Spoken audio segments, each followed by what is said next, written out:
બોલીએ શ્રી કૃષ્ણ કનૈયા લાલ કી જય.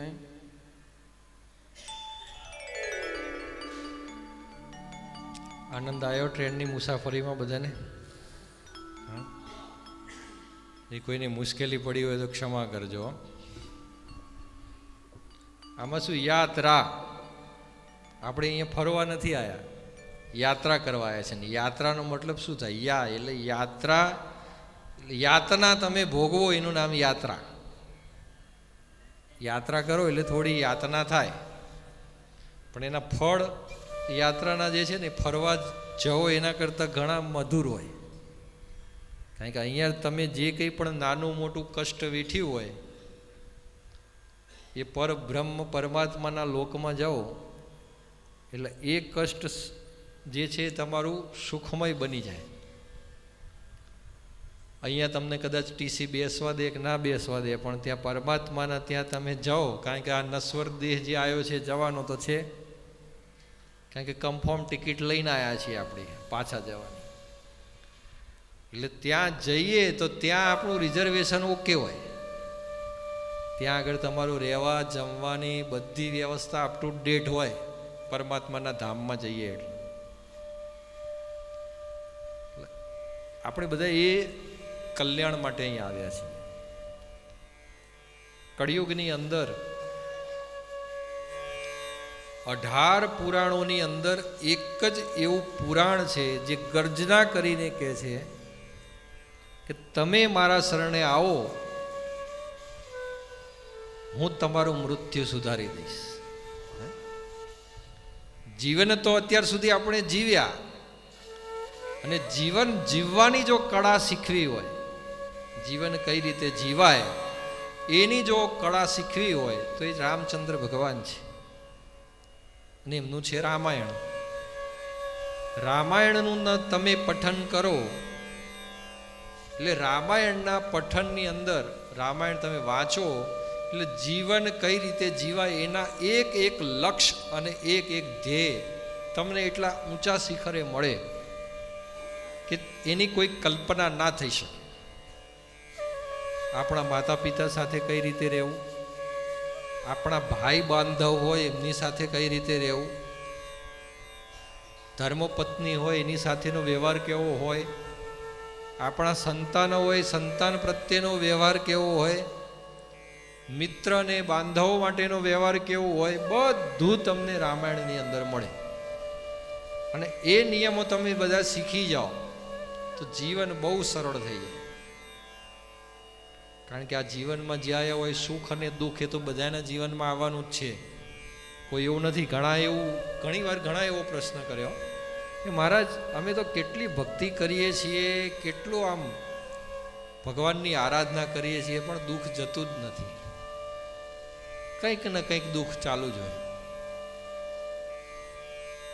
પણ એ જે દુઃખ તમે જે માનો છો ને એ તમારા મનથી ઉદ્ભવેલી તમારી મહત્વાકાંક્ષાઓ અને વાસ્તવિક જીવન વચ્ચેનું અંતર જે છે ને એ જ તમારું દુઃખ છે.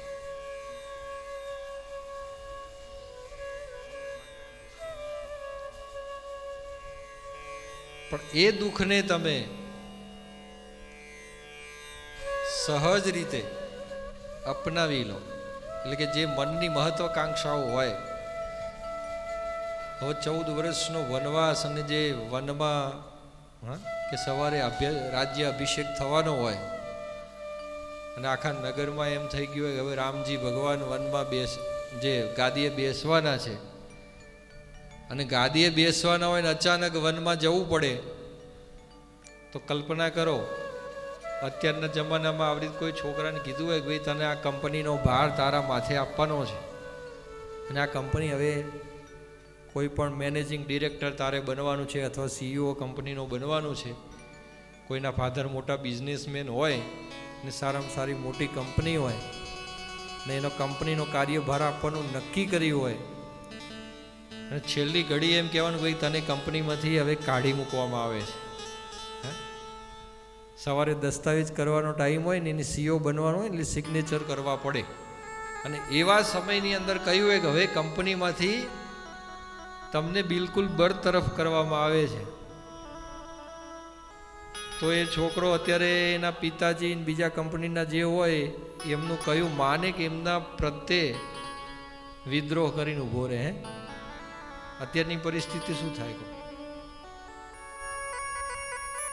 એક ધન ઉપાર્જન માટે નાની મોટી કંપની બનાવી હોય જે લાખો કરોડોનું અબજોનું ટર્નઓવર હોય એનું, અને એમાં જો આ પરિસ્થિતિ સર્જાતી હોય તો આ તો ચક્રવર્તી સમ્રાટ જે આખા ભારત વર્ષનું સુકાન જેના હાથમાં સોંપવાનું હતું એવા ભગવાન શ્રી રામ,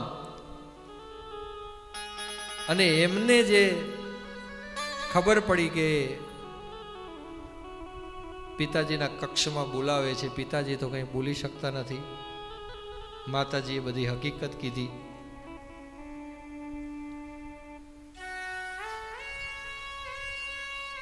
અને માતાજીએ જે શબ્દો કહ્યા, કઈ માતાએ જે શબ્દો કહ્યા એ પિતાના શબ્દો સમજી અને તત્ક્ષણ એ જ ક્ષણે બધી મોહમાયાનો ત્યાગ કરી અને 14 વર્ષ માટે વનવાસે ઉપડી જાય, કોઈ પણ કયા વગર. આ રામચરિત માનસ છે. એ બધું આપણે રામાયણમાંથી શીખવાનું છે. પણ તમારે હવે તમારું જીવન સુધારવું છે. જે અત્યાર સુધી તમે જીવ્યા, જે કંઈ પણ કર્યું, આજ સમયે આ ક્ષણ સુધી તમારો રાજસી સ્વભાવ હોય, તમારો સાત્વિક સ્વભાવ હોય કે તમારો તામસી સ્વભાવ હોય. સાત્વિક સ્વભાવ કોને? કે બહુ ગુસ્સે ના થાય અને સાત્વિક સ્વભાવ ઘરમાં જાળવી રાખે. કોઈ ઘરમાં ગુસ્સાવાળો હોય એને પણ શાંત પાડી દે પોતાની સૂઝબૂઝ આવડતથી. અને કુદરતે બતાવેલા તમામ નિયમોમાં શાંતિથી રહે, એનો સાત્વિક સ્વભાવ. કોઈ પણ પૂજા પાઠ કરે તો પણ એ નિમિત્તે કરે કે ભાઈ હું ભગવાનનો છું, ભગવાન મારા છે, ને એના નિમિત્તનું એ કર્મ કરે, એ સાત્વિક સ્વભાવ. કોઈ અપેક્ષા નહીં. આ જગતના તમારા જે પણ સગાવાલા કહેવાય, પોતાના દીકરા હોય દીકરી હોય એમની પાસે પણ કોઈ અપેક્ષા નહીં, પોતાના પરિવારજનો સાથે પણ કોઈ અપેક્ષા નહીં. ઇવન ભગવાન નિમિત્તે જે કાર્ય કરે તો ભગવાન માટે ભગવાનથી પણ કોઈ અપેક્ષા નહીં કે ભગવાન હું આ પૂજા કરું છું તો મને આ એનું ફળ આપો. એ જીવ સાત્વિક. પણ જીવનમાં તમારે કંઈ જોઈએ છે, કંઈક મેળવવું છે, અને એના માટે તમે કોઈ વ્રત કરો, જપ કરો, તપ કરો, ઉપાસના કરો, આરાધના કરો, અને એ વસ્તુને તમે પ્રાપ્ત કરો છો તો એ તમારો સ્વભાવ રાજસી થયો. પણ અગાઉથી બાધા રાખી અને કોઈ પણ પૂજા પાઠ કરો એના પહેલા બાધા, હે ભગવાન, હે દેવ, તમે મારું આટલું કાર્ય કરજો, તમે મારું આટલું કાર્ય કરશો તો હું તમને લીલા નાળિયેર 5 લીલા નાળિયેરનું તોરણ ચડાવીશ, દીવો કરીશ. પહેલાથી ભગવાનને બાંધી લેવા કામ થયા પહેલા. આ તામસી સ્વભાવ. એટલે આ પ્રકૃતિના 3 ગુણો છે, સાત્વિક, રાજસી અને તામસી. એમાં તમે કોઈ પણ પ્રકૃતિના હો, સાત્વિક પ્રકૃતિ હોય, રાજસી હોય કે તામસી, કોઈ પણ પ્રકૃતિ તમારી, કારણ કે આ બધી ભગવાનની આપેલી જ છે. અને આ કોઈ પણ પ્રકૃતિ હોય એના જે ગુણો હોય એ ગુણો સારા જ હોય, કોઈ ખરાબ ના હોય. રાજસીમાંય સારા હોય, તામસીમાંય સારા હોય, સાત્વિક પ્રકૃતિમાંય સારા હોય. આપણી કડવી વસ્તુ હોય, કારેલા હોય કડવા હોય છે, તો કારેલા ગુણકારી નહીં હોતા. મરચું ખાઈએ તો મરચું તીખું હોય, પણ તીખું ગુણકારી હોય છે ને.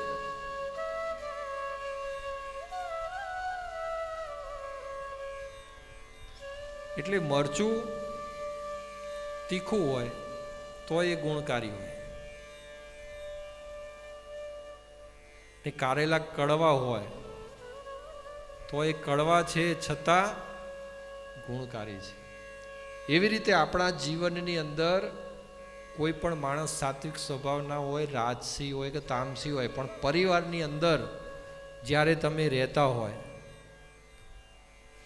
અને પરિવારની અંદર જ્યારે તમે એક થઈને રહો છો ત્યારે આ બધું પરિવારની અંદર બધા જો સાત્વિક સ્વભાવના હોય તો શું થાય કહો? એટલે એક પરિવાર હોય એની અંદર રાજસી સ્વભાવ હોય, તામસી હોય, સાત્વિક હોય, પણ બધાએ હળી મળી અને રહેવાનું હોય. તો આજે આ કોઈ પણ પ્રકૃતિના વ્યક્તિ અહીંયા આવ્યા હોય, પણ અહીંયા જે આવ્યા છે એનો મૂળ ઉદ્દેશ શું છે કે જીવનું કલ્યાણ કરો. અત્યાર સુધી આજ દિન સુધી તમારાથી જે થયું તે, કોઈનું સારું થયું, ખરાબ થયું, અને જે તમે સાંસારિક ધર્મો નિભાયા હોય તે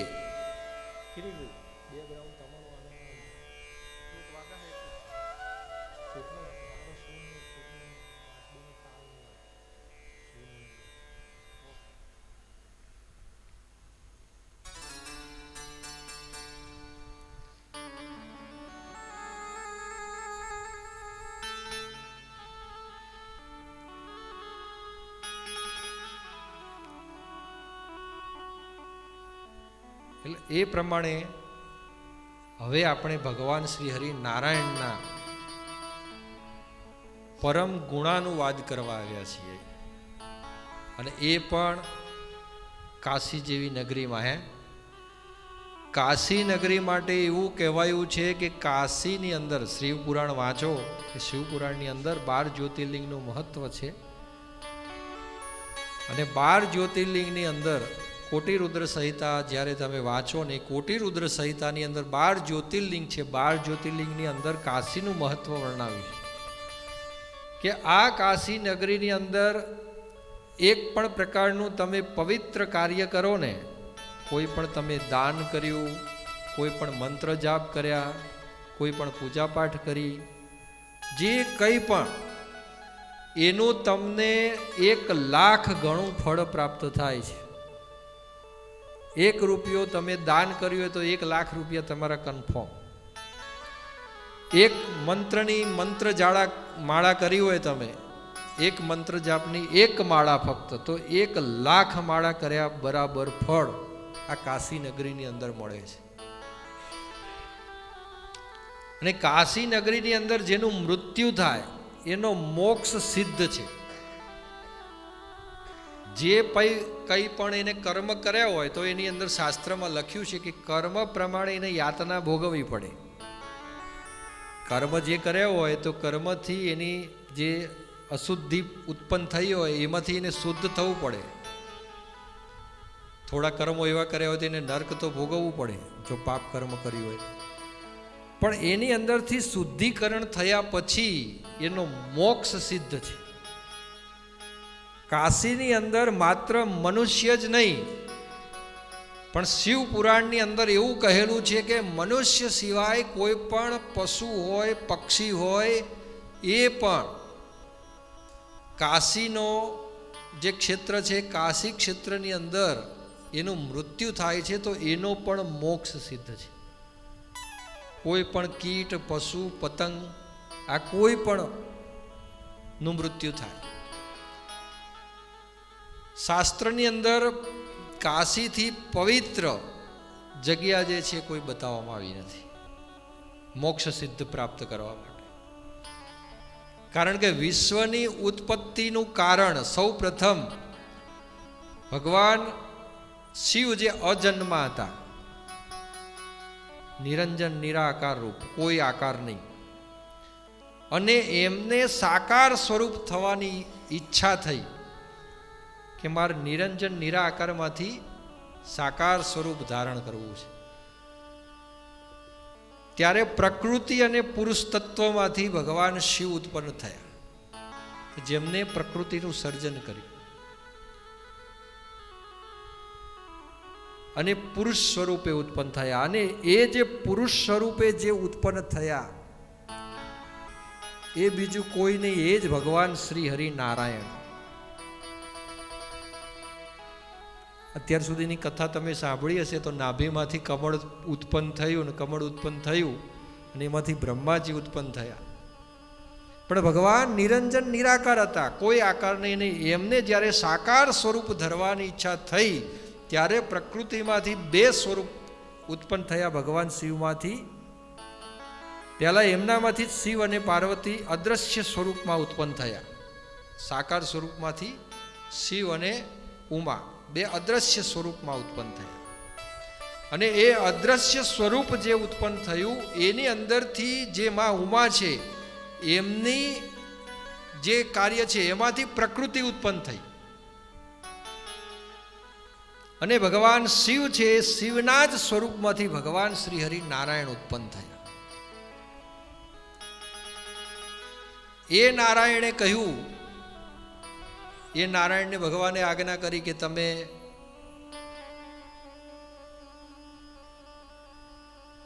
આ નગરી છે, આ નગરીનું સંચાલન કરો, આ પૃથ્વીનું સંચાલન કરો. ત્યારે પુરુષે કહ્યું કે હું સંચાલન કરું પણ મારે ઊભું રહેવા માટે કંઈક જગ્યા તો જોઈએ ને, ક્યાં આગળ સર્જન કરું? ત્યારે ભગવાન શિવ હતા, એ શિવે પંચકોશી કાશીની રચના કરી.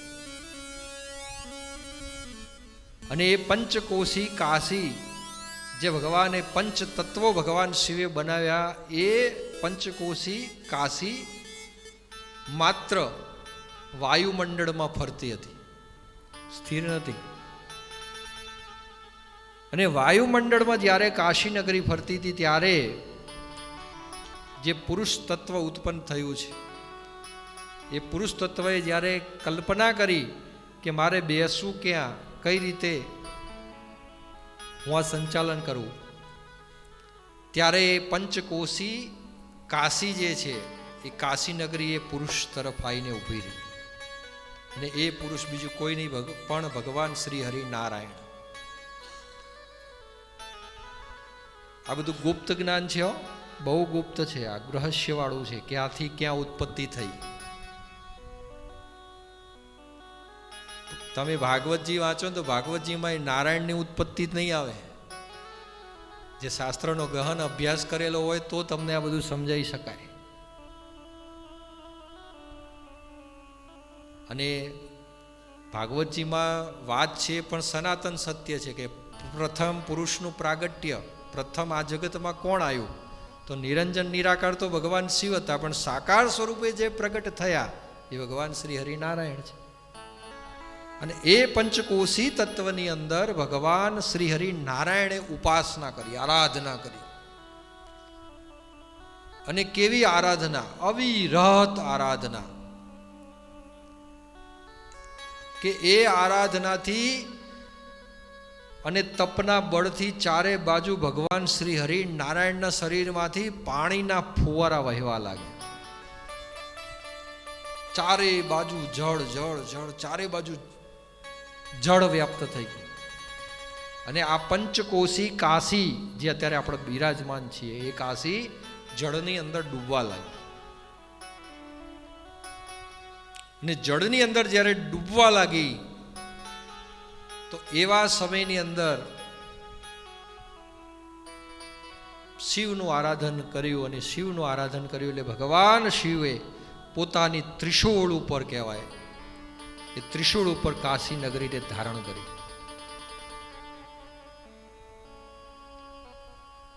અને ચારે બાજુ જ્યારે જલ વ્યાપ્ત થઈ ગયું છે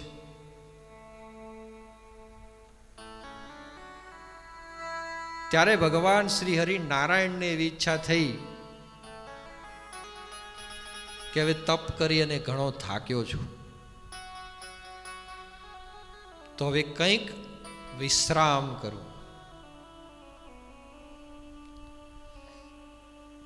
અને આ જે વિશ્રામ કરું એ માત્ર ને માત્ર એક મારું સૂક્ષ્મ સ્વરૂપ હોય અને સૂક્ષ્મ સ્વરૂપની અંદર બિરાજમાન થઈ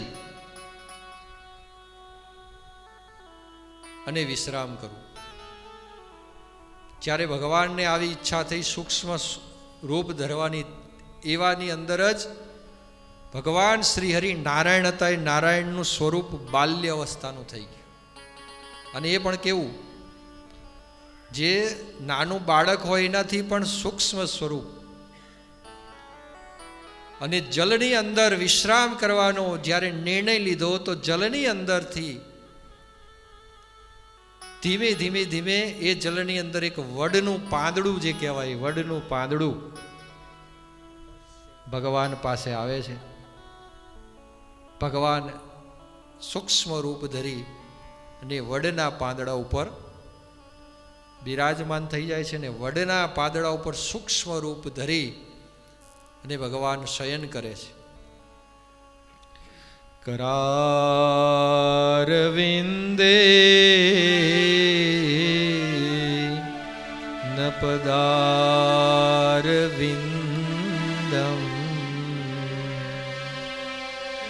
મુખારવિંદે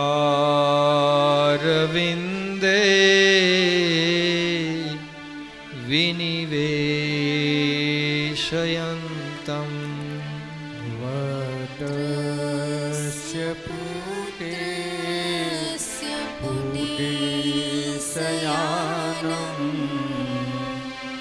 બાલમ મુકુંદમ મનસા સ્મરામિ. શ્રી કૃષ્ણ ગોવિંદ હરે મુરારે, હે નાથ નારાયણ વાસુદેવ. જીહવે પિબસ્વા મૃતમેત દેવ ગોવિંદ ગામો ધર્માદવેતિ. વિક્રેતુ કામા ખિલ ગોપકન્યા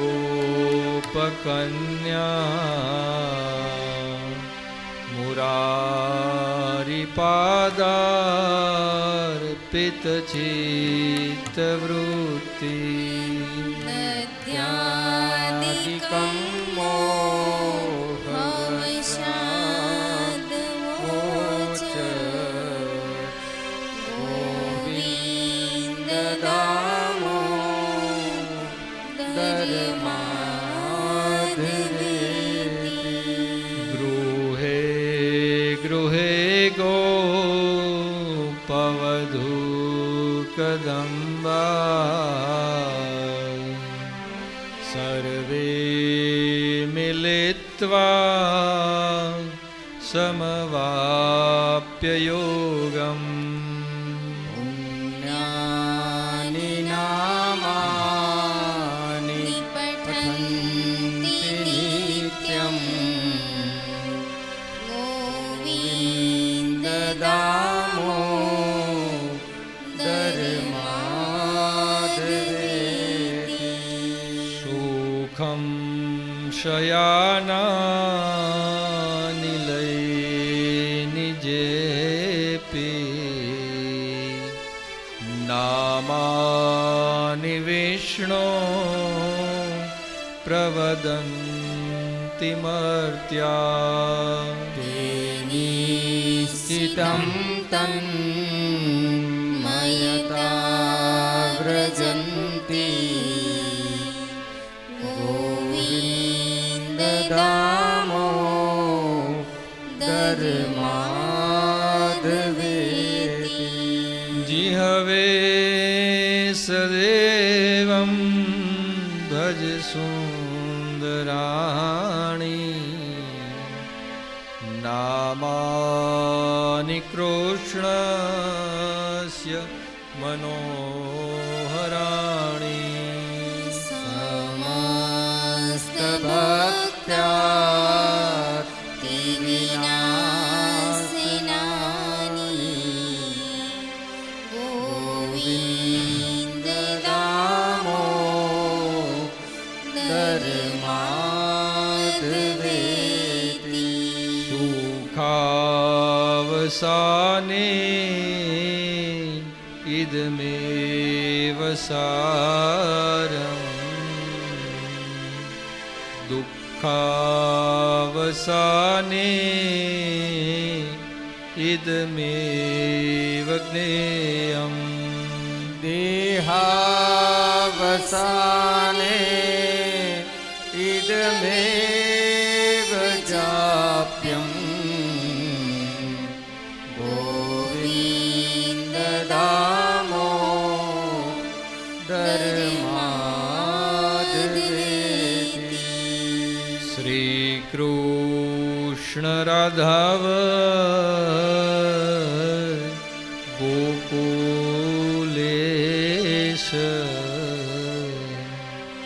ગોપાલ ગોવર ધનનાથ વિષ્ણુ જીહવે વિભસ્વા મૃતમેતદેવ ગોવિંદ દામો ધર્માદ્વેતિ. કરારવિંદે પદારવિંદમ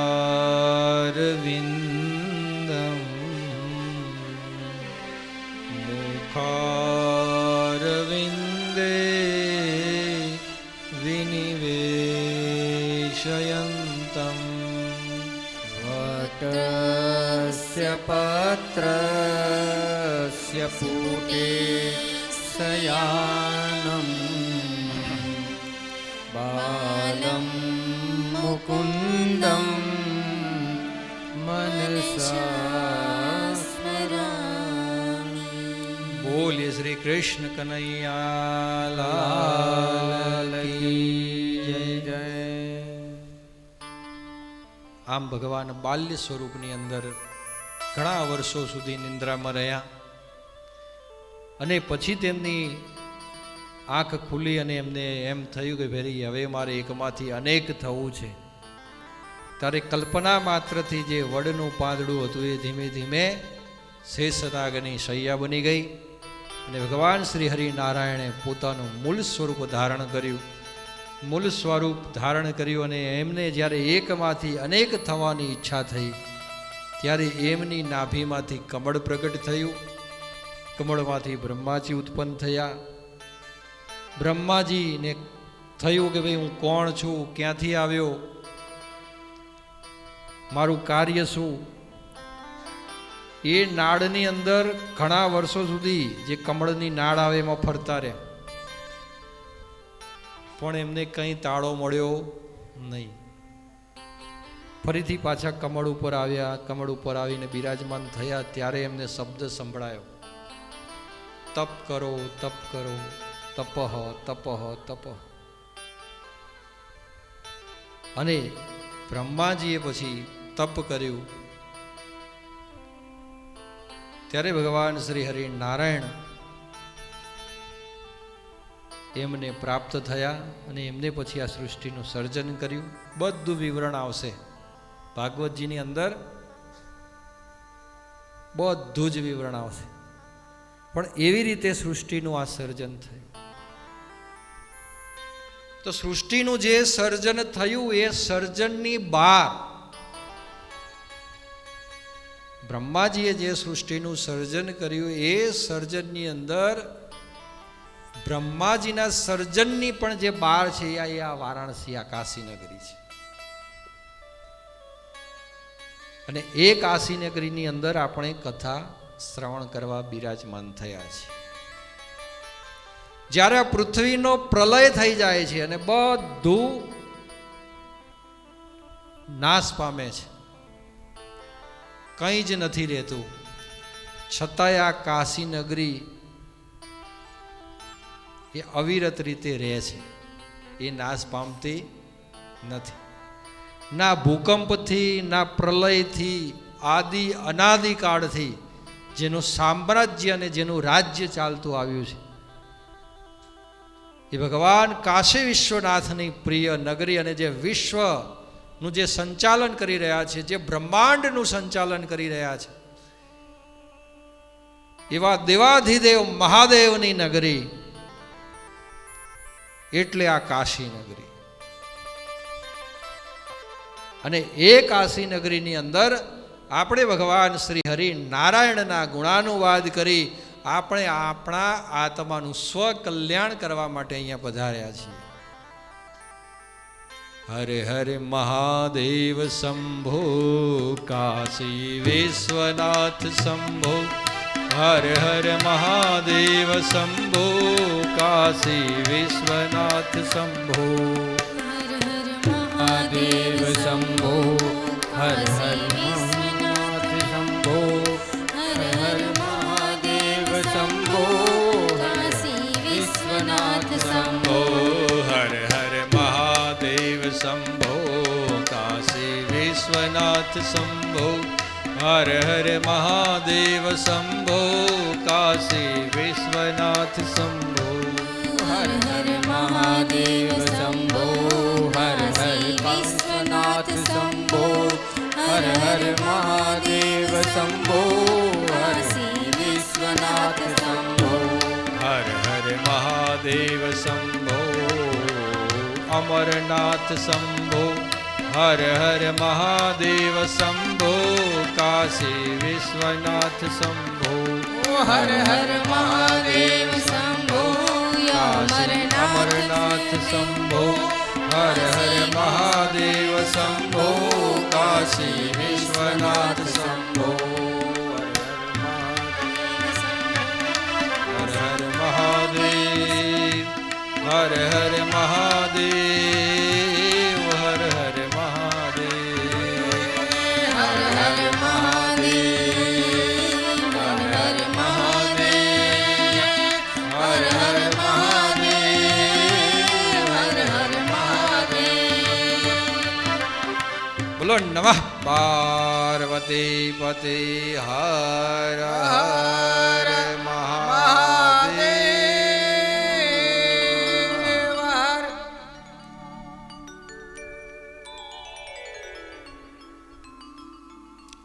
તો આ કાશી નગરીમાં આપણે બેઠા છીએ કે જે અજર અમર નગરી છે, પ્રલયના સમયમાં પણ જેનો પ્રલય નથી, એવી આ નગરીની અંદર આપણે ભગવાન શ્રી હરિ નારાયણનું ગુણાનુવાદ કરવાનું છે.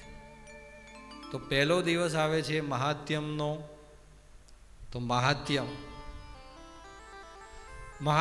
શું છે કે જ્યાં સુધી મહાત્મય કોઈ વસ્તુનું આપણે જાણતા નથી, બે વાટકી મૂકી હોય અને એક વાટકીની અંદર બુરું મૂક્યું હોય તમે, અને એક વાટકીમાં તમે મીઠું મૂક્યું, થોડા તમે દૂર છો અને તમે એમ કહ્યું હોય કે આ બેમાંથી મીઠું કયું છે અને બુરું કયું છે, તો તમે ઝડપી ઓળખી શકશો નહીં. ઓળખી શકશો પણ પછી એને તમે ચાખો એટલે ખબર પડી જાય ને. ચાખો એટલે ખબર પડે કે આ ખારું છે એટલે મીઠું છે, અને પેલું ચાખો એટલે ખબર પડે કે આ તો બુરું છે, ગળ્યું છે એટલે બુરું છે. એટલે પ્રત્યક્ષ અનુભવ જ્યાં સુધી તમે ના કરો અને દૂર દૂર રહો ત્યાં સુધી તમને કંઈ ખબર પડતી નથી. પણ જ્યારે ભગવાનનું મહાત્મય આપણે સાંભળીએ કે ભગવાન કેટલા દયાળુ છે, કેટલા ગુણવાન છે,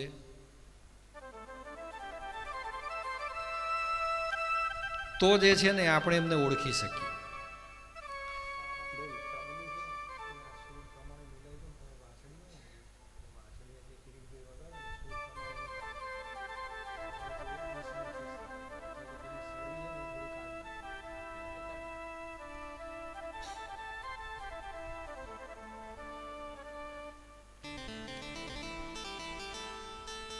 એટલે જ્યારે ભગવાનને આપણે ગુણાનુવાદ કરીએ ત્યારે ભગવાનનો પરિચય થાય છે આપણને. તમે કોઈ પણ માણસના ખાલી વખાણ સાંભળ્યા હશે ને ત્યાં સુધી તમને સારા સારા લાગશે. વખાણ સાંભળ્યા હોય ત્યાં સુધી સારા લાગે, પણ તમે એની સાથે કામ કરો ને, એની સાથે રો, એની સાથે કામ કરો, પછી તમને ખબર પડી કે આ તો કથની અને કરની બે જુદું છે. ગુણો અલગ છે, કામ અલગ છે, અને બહાર જે છે એ આપણે જે ગુણો સાંભળે તે એમાંનું કંઈ છે જ નહીં. ઘણા વ્યક્તિઓની સાથે રહો તો પણ તમને ઘણું એવું જાણવા મળે કે ભાઈ જે કર્મ હોય એ જ પ્રમાણેના ગુણ હોય અને એ જ પ્રમાણેની એની કથની હોય, તો તમને રિસ્પેક્ટ હોય એનાથી વધી પણ જાય. જે તમારું આદર સન્માન જે હોય એનાથી તમારું વધી પણ જાય. અને ઘણીવાર તમે સંપર્કમાં આવ્યા પછી આદર સન્માન જતું પણ રહે, કારણ કે ગુણો અલગ પડી જતા હોય. એટલે આ બહુ મહત્વની વસ્તુ. અને એવી રીતે જે આપણે અત્યારે ગુણાનુવાદ કરવા જઈ રહ્યા છીએ એ તો પરબ્રહ્મ પરમાત્મા આ સૃષ્ટિની અંદર જે પ્રથમ પુરુષ તરીકે જે જન્મ લઈને આવ્યા ને ભગવાન શ્રી હરિ નારાયણે સ્વયં કહેલું છે કે ભાઈ હું અજન્મા છું. એ ભગવાન શ્રી હરિ નારાયણના આપણે ગુણાનુવાદ સાંભળવા જઈ રહ્યા છીએ કે આ પરમાત્મા પરબ્રહ્મ પરમાત્મા કેવા છે, એમનું સ્વરૂપ કેવું છે, એમનું તત્વ કેવું છે, અને આપણને જીવનમાં ક્યાં ક્યાં મદદરૂપ થાય, આ બધું આપણે સાંભળવા જઈ રહ્યા છીએ.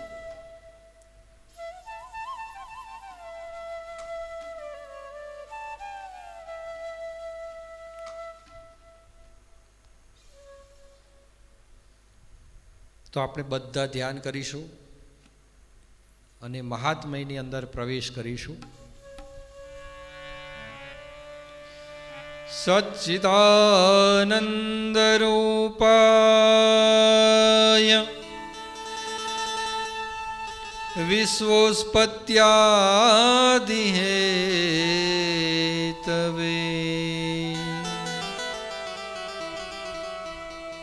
તાપત્રય વિનાશાય શ્રી કૃષ્ણં વયં નમઃ.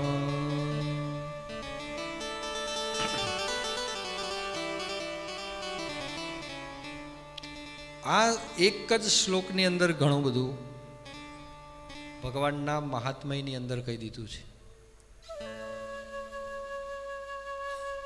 ભગવાનનું સ્વરૂપ કેવું છે ને એ ભાગવતજીની અંદર મહાત્મયની અંદર માત્ર પ્રથમ શ્લોકની અંદર જ આપી દીધું છે કે ભગવાન કેવા છે. તો પહેલા પદની અંદર જ કહ્યું કે ભગવાન સત ચિત અને આનંદ સ્વરૂપ છે. ભગવાન સત્ય સ્વરૂપ છે. આ જગતની અંદર જેટલું પણ સત્ય ભાષિત થાય છે એ બધું જ પરમાત્મા છે. સવારે તમે ઉઠો એટલે સૂર્ય ભગવાન સૂર્યનારાયણ ઉગે છે. તો આમ તમે માનો કે ના માનો પણ એ તો માનવું પડે કે ભાઈ સૂર્યનારાયણ તો ઉગે છે. ને સૂર્યનારાયણની ગરમી આપણે જોઈ શકીએ છીએ. અને સૂર્યનારાયણની ગરમીથી જે પ્રકાશ ફેલાય છે એ પ્રકાશથી જ સમગ્ર જીવોનું સંચાલન થાય છે. તો માનવું પડે કે ના માનવું પડે? એટલે સૂર્ય એ સત્ય સ્વરૂપ છે કે નહીં? હા, સૂર્ય એ સત્ય સ્વરૂપ ખરો ને. એ જ રીતે અગ્નિ, તો અગ્નિ એ સત્ય સ્વરૂપ છે. આપણા શરીરની અંદર પણ જઠરાગ્નિ આવેલી છે અને એ જઠરાગ્નિ મંદ પડી જાય તો શું થાય? જઠરાગ્નિ મંદ પડે એટલે આપણે જમી શકીએ નહીં. અને જમવાનું બંધ થાય એટલે 1 અઠવાડિયું, 2 અઠવાડિયા, 3 અઠવાડિયા, 4 અઠવાડિયા પછી છોકરાઓ કે બાપા હવે જમતા નથી, બા હવે જમતા નથી, જમવાનું મૂકી દીધું છે. એટલે સમજાવવાનું કે હવે રિટર્ન ટિકિટ આપણી આવી છે.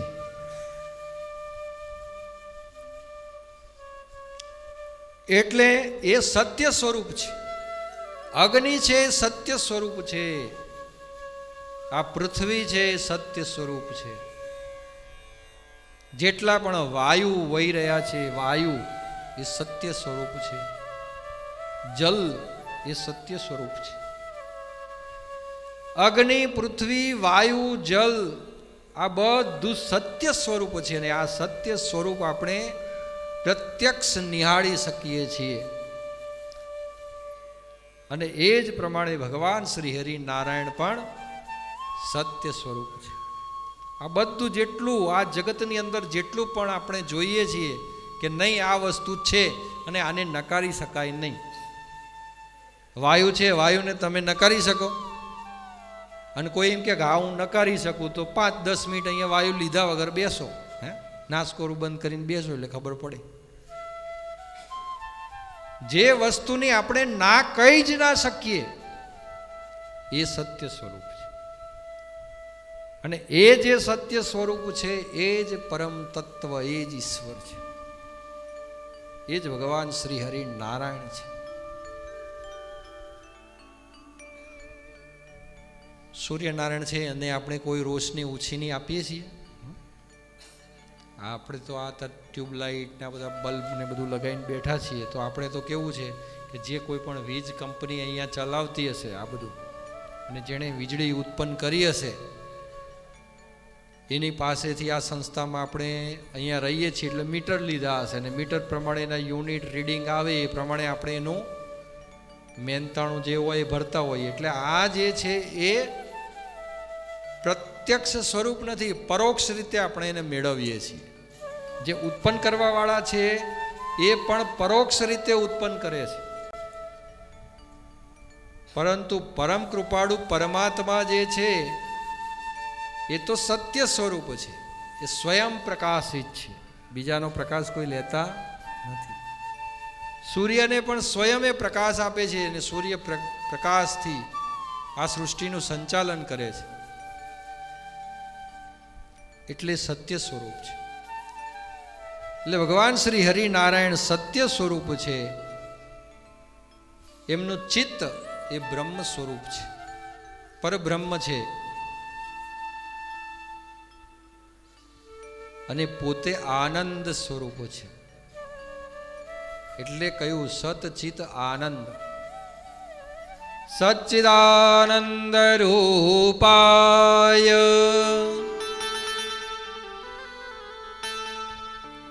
વિશ્વોત્પત્યાદિ હેતવે.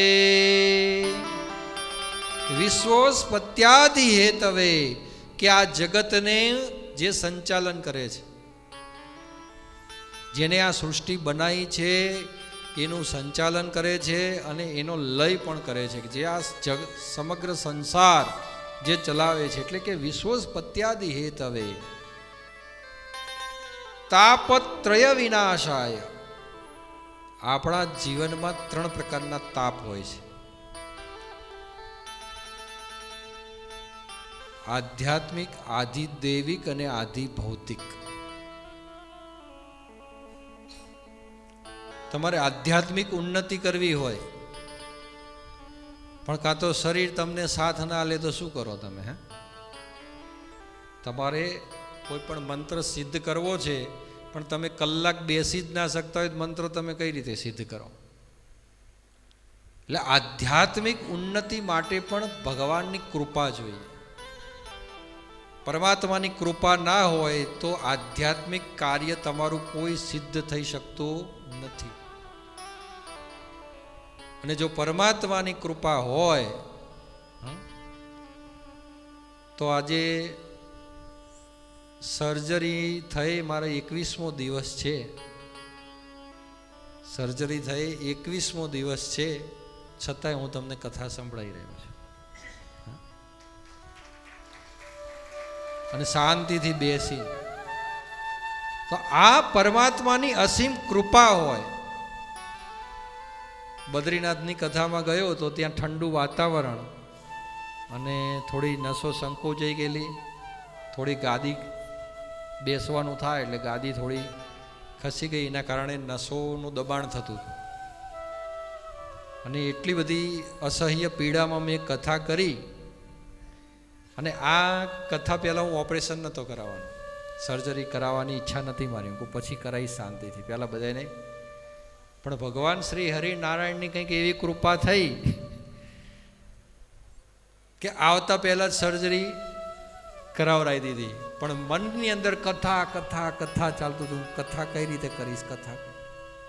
અને ભગવાને એવા સમય અને સંજોગો બનાવી દીધા ને એવા સર્જરીના સ્પાઇન સ્પેશિયાલિસ્ટ ભરત દવે, એશિયાનો નંબર 1 સર્જન, એને કહ્યું બિલકુલ ચિંતા ના કરશો મહારાજ, કથા તમે આરામથી કરશો, હું તમને સાજા કરી દઈશ. કે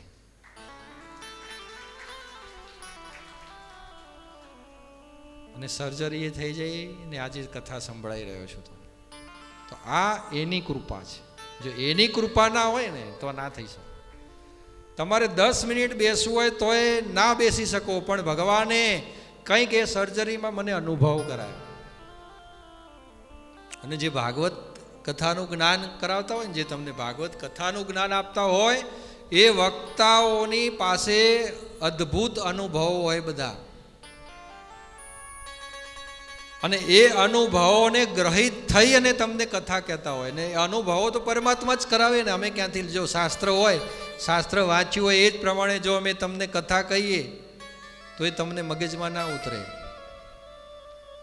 પણ અનુભવિત જ્ઞાન તમને આપીએ, જે અમારા જીવનમાં કંઈક બન્યું હોય, કંઈક આવ્યું હોય, કંઈક સાંભળ્યું હોય, કંઈક હરિભક્તોનું અમે સાંભળ્યું હોય, અમારા જીવનમાં કંઈક એવા પ્રસંગો બન્યા હોય, એ બધા પ્રસંગો અમે જો ઉતાર્યા હોય હૃદયમાં, એ અમે તમને કહીશું તો એ જ્ઞાન તમને પ્રબળ પ્રાપ્ત થશે અને તો તમને ભગવાન પ્રત્યે પ્રીતિ થશે. તો આ સતચિત આનંદ સ્વરૂપ પરમાત્મા કેવા છે?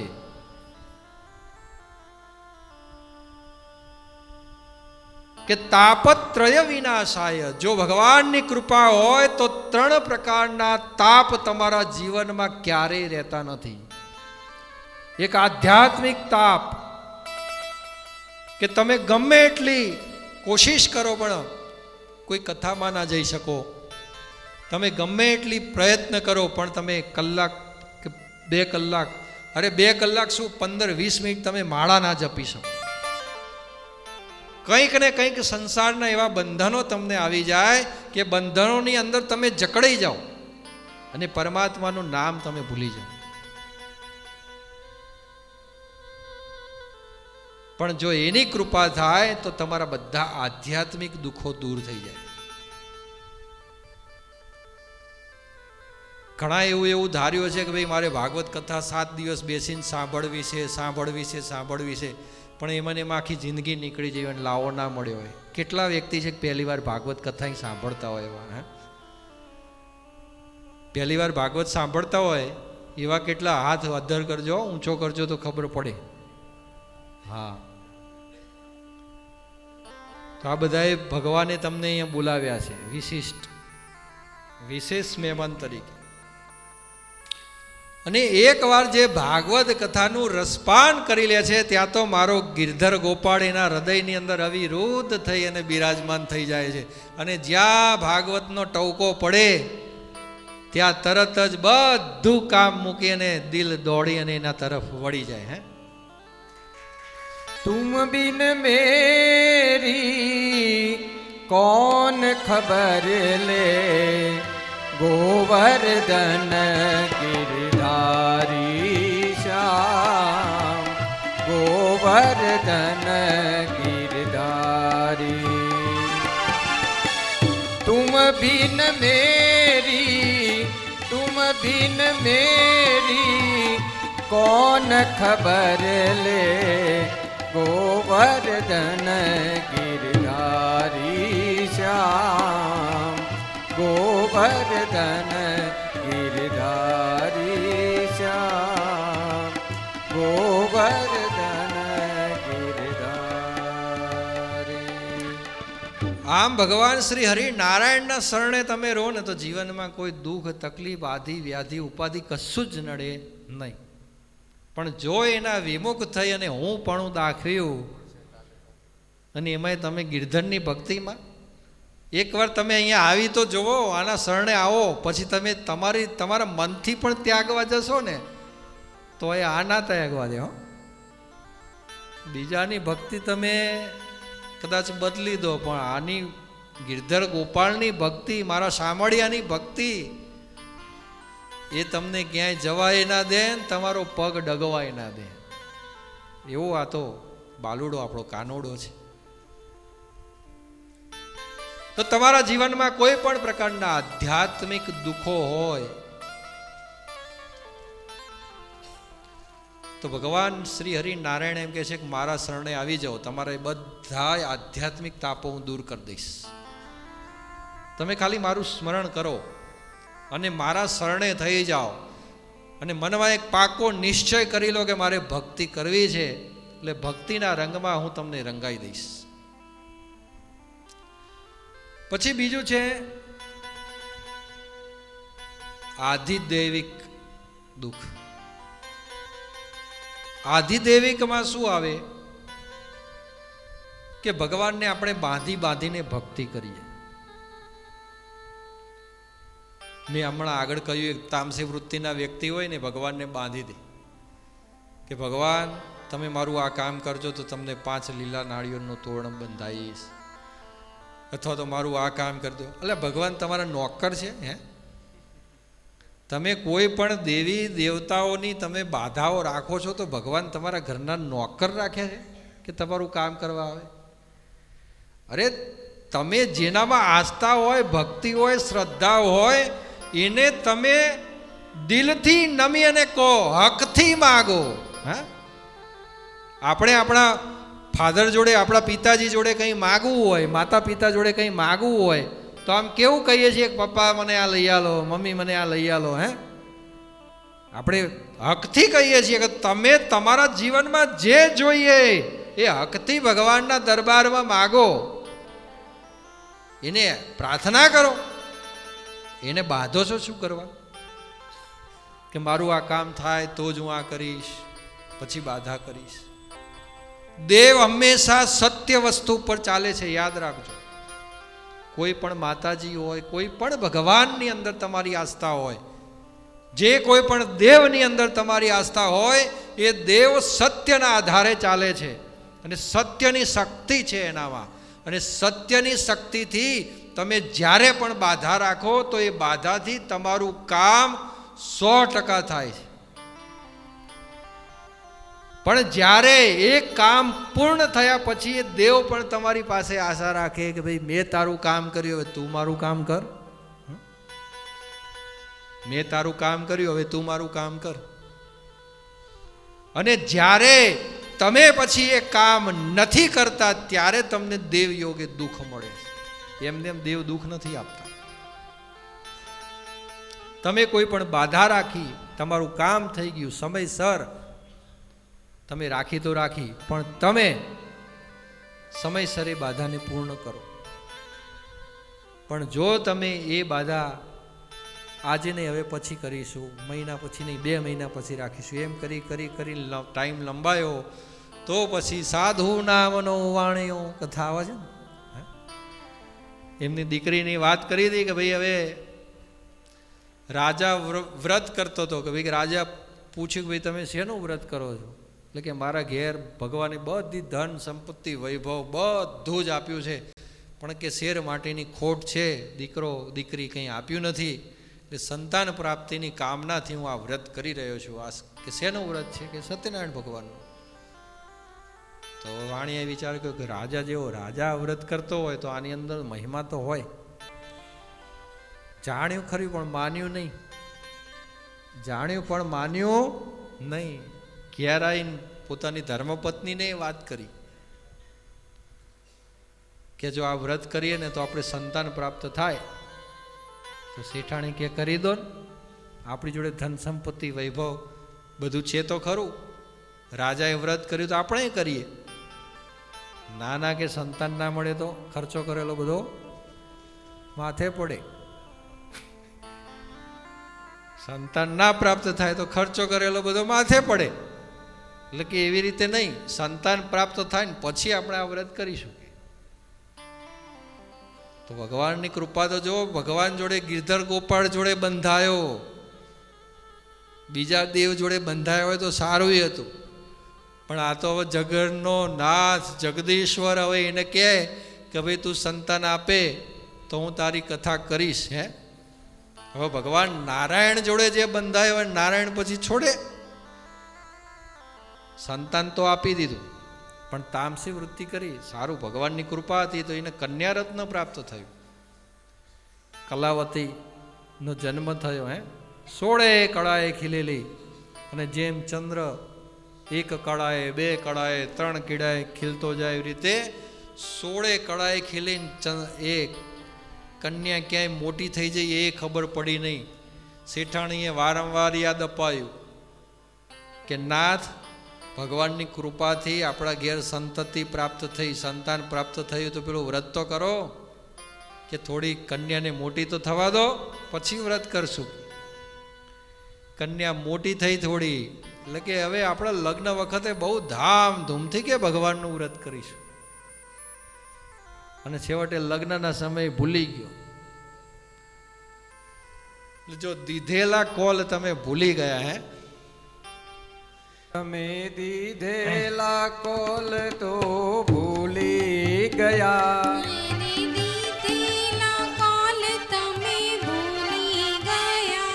તમે દીધેલા કોલને ભૂલી ગયા.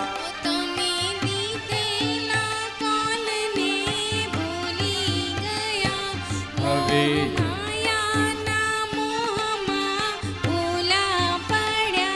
તમે માયાને મોહમાં ભૂલા પડ્યા. ચેતો ચેતો શું ભૂલ્યા છો ભાન, જીવન થોડું રહ્યું. ચેતો ચેતો શું ભૂલ્યા છો ભાન, જીવન થોડું રહ્યું. તમે ભજી લ્યો ભગવાન, જીવન થોડું રહ્યું.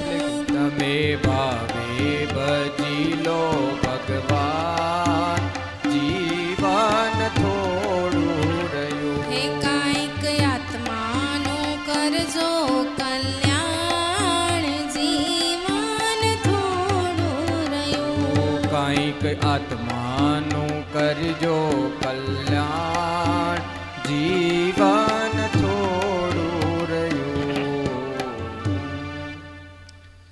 બોલો શ્રી કૃષ્ણ કનૈયા લાલ કી. કેમ આપણે 3 વાગે તો જમી લીધું હતું, 2:30 વાગે હજુ ભૂખ લાગી જાય શું? જઈ નીકળતી નથી બરાબર. બોલો શ્રી કૃષ્ણ કનૈયા લાલ. બહાર પેલા બધા બહારથી આવેલા છે ને, સાઉથ ઇન્ડિયાથી આવેલા છે, એમને ખબર પડવી જોઈએ કે અહીંયા જય જયકારો થાય છે. એટલે જયકારો બોલાવાનો, જ્યારે પણ જય આવે ત્યારે આપણા મગજના તાર હલી જાય એવી જોરથી જય બોલવાની. કેમ કે તમે જેટલી ઉતાવળથી જય બોલશો એટલો થાક તમારો ઉતરી જશે અહીંયા, કારણ કે કથામાં બેઠા છો તમે. બોલીએ શ્રી કૃષ્ણ કનૈયા લાલ કી. હા, આવી જય બોલાવી જોઈએ. એટલે આવી રીતે તામસી પ્રકારની ભક્તિ વાણીઓ ભૂલી ગયો, અને છેવટે પછી સત્યનારાયણ ભગવાનની કથા તો બધાએ સાંભળી છે. દેવયોગે પછી જે સાધુ નામના વાણિયાને દુઃખ પડ્યું કે જેલમાં કારાવાસમાં જવું પડ્યું અને ઘણી બધી મુશ્કેલીઓ પડી, તો એવી રીતે આ કથા માત્ર સાધુ નામના વાણિયાની નથી, પણ સત્યનારાયણ ભગવાનની કથાનો આ અધ્યાય આપણને એ સમજાવે છે કે કોઈ પણ તામસી પ્રકૃતિથી કથા કરવી નહીં, કોઈ બાધા ના રાખે. કોઈ પણ કાર્ય તામસી ભક્તિથી ન કરવું, અને કદાચ કરો તો એની છૂટ, પણ સમયસર એ બાધા પૂરી કરી દેવી. લાખો રૂપિયાનું દેવું સારું, લાખો રૂપિયાનું તમારે દેવું હોય ને તો એ સારું, પણ દેવનો 1 રૂપિયાનું દેવું ખોટું. દેવનું તમે 1 દેણું બાકી રાખ્યું ને, ખાલી 1 રૂપિયાનું દેવું હોય ને, એમાં તમારે લાખોની કરોડો કમાયા હોય તો એ જતા.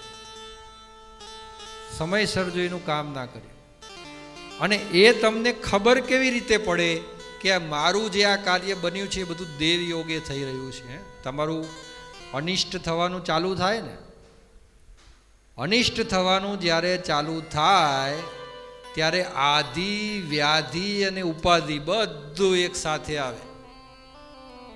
તમે પહોંચી જ ના વળો એને. એમ આધિ વ્યાધિ ઉપાધિ એવું એક પછી એક એવું આવતું જ જાય કે તમે કંટાળી જાઓ કે આ કઈ રીતે આ બની રહ્યું છે. તમને શ્રદ્ધા ના હોય, એકદમ નાસ્તિક માણસ હોય તોય તમને શ્રદ્ધા ઉત્પન્ન થઈ જાય કે આ બની કઈ રીતે રહ્યું છે, આ શું થઈ રહ્યું છે જીવન. અચાનક દવાખાનું આવી ગયું, કોઈ સાજા માદા થઈ ગયા, દવાખાનામાં રૂપિયા, કોઈનો હાથ ભાગી ગયો, કોઈનો પગ તૂટી ગયો, કોઈ બીજું ત્રીજું. એ આધિ વ્યાધિમાંથી તમે બહાર જ ના નીકળી શકો. કંગાલ કરી નાખે. ધન સંપત્તિની દ્રષ્ટિએ, માનસિક દ્રષ્ટિએ કંઈ વિચારવા જેવી શક્તિ એ તમારી ના રહે. આ બધું બાધાઓ રાખવાથી થાય. ફક્ત બાધાઓ રાખવાથી નહીં, પણ બાધાઓ રાખ્યા પછી એની પૂરી ના કરવાથી થાય. બાધાઓ રાખવાનો કોઈ દોષ નથી, પણ એની તમે પૂરી ના કરી તો દૈવિક આધિ દૈવિક દુઃખો તમારા જીવનમાં આવતા હોય.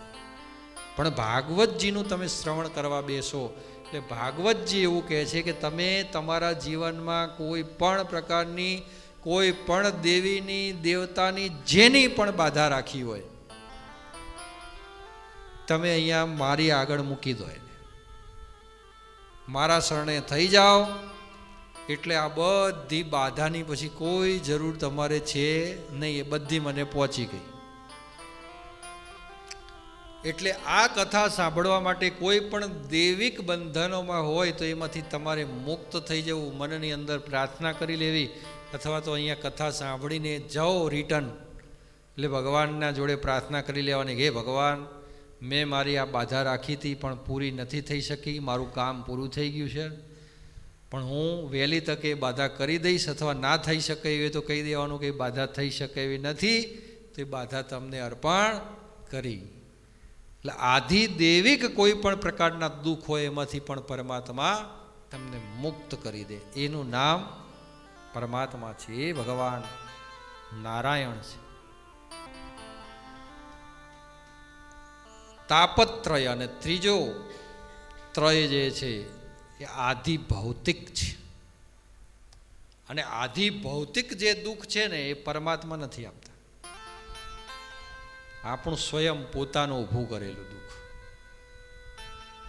પોતાનું એવું દુઃખ ઊભું કરેલું હોય કે હાથે કરીને પગ ઉપર કુવાડી મારી હોય.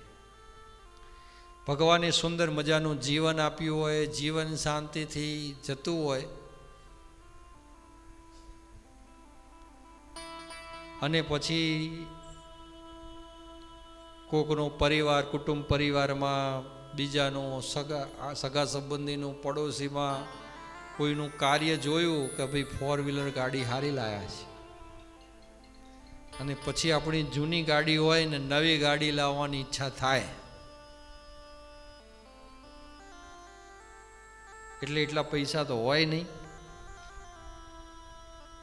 તો બેંક વાળા કે આવો ડાઉન પેમેન્ટ ભરીને લઈ જાઓ, અમે બેઠા છીએ.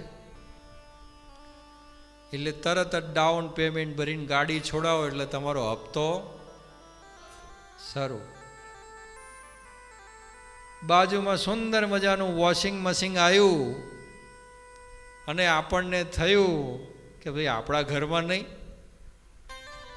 વોશિંગ મશીન લઈ આવ્યા. પેલો દુકાનવાળો કે હપ્તેથી મળે છે, બહુ નહીં, આ તો કે તમારે 1000 રૂપિયા જ આવશે હપ્તો, લાવો. તરત જ નવું લાયા ને હપ્તો ચાલો.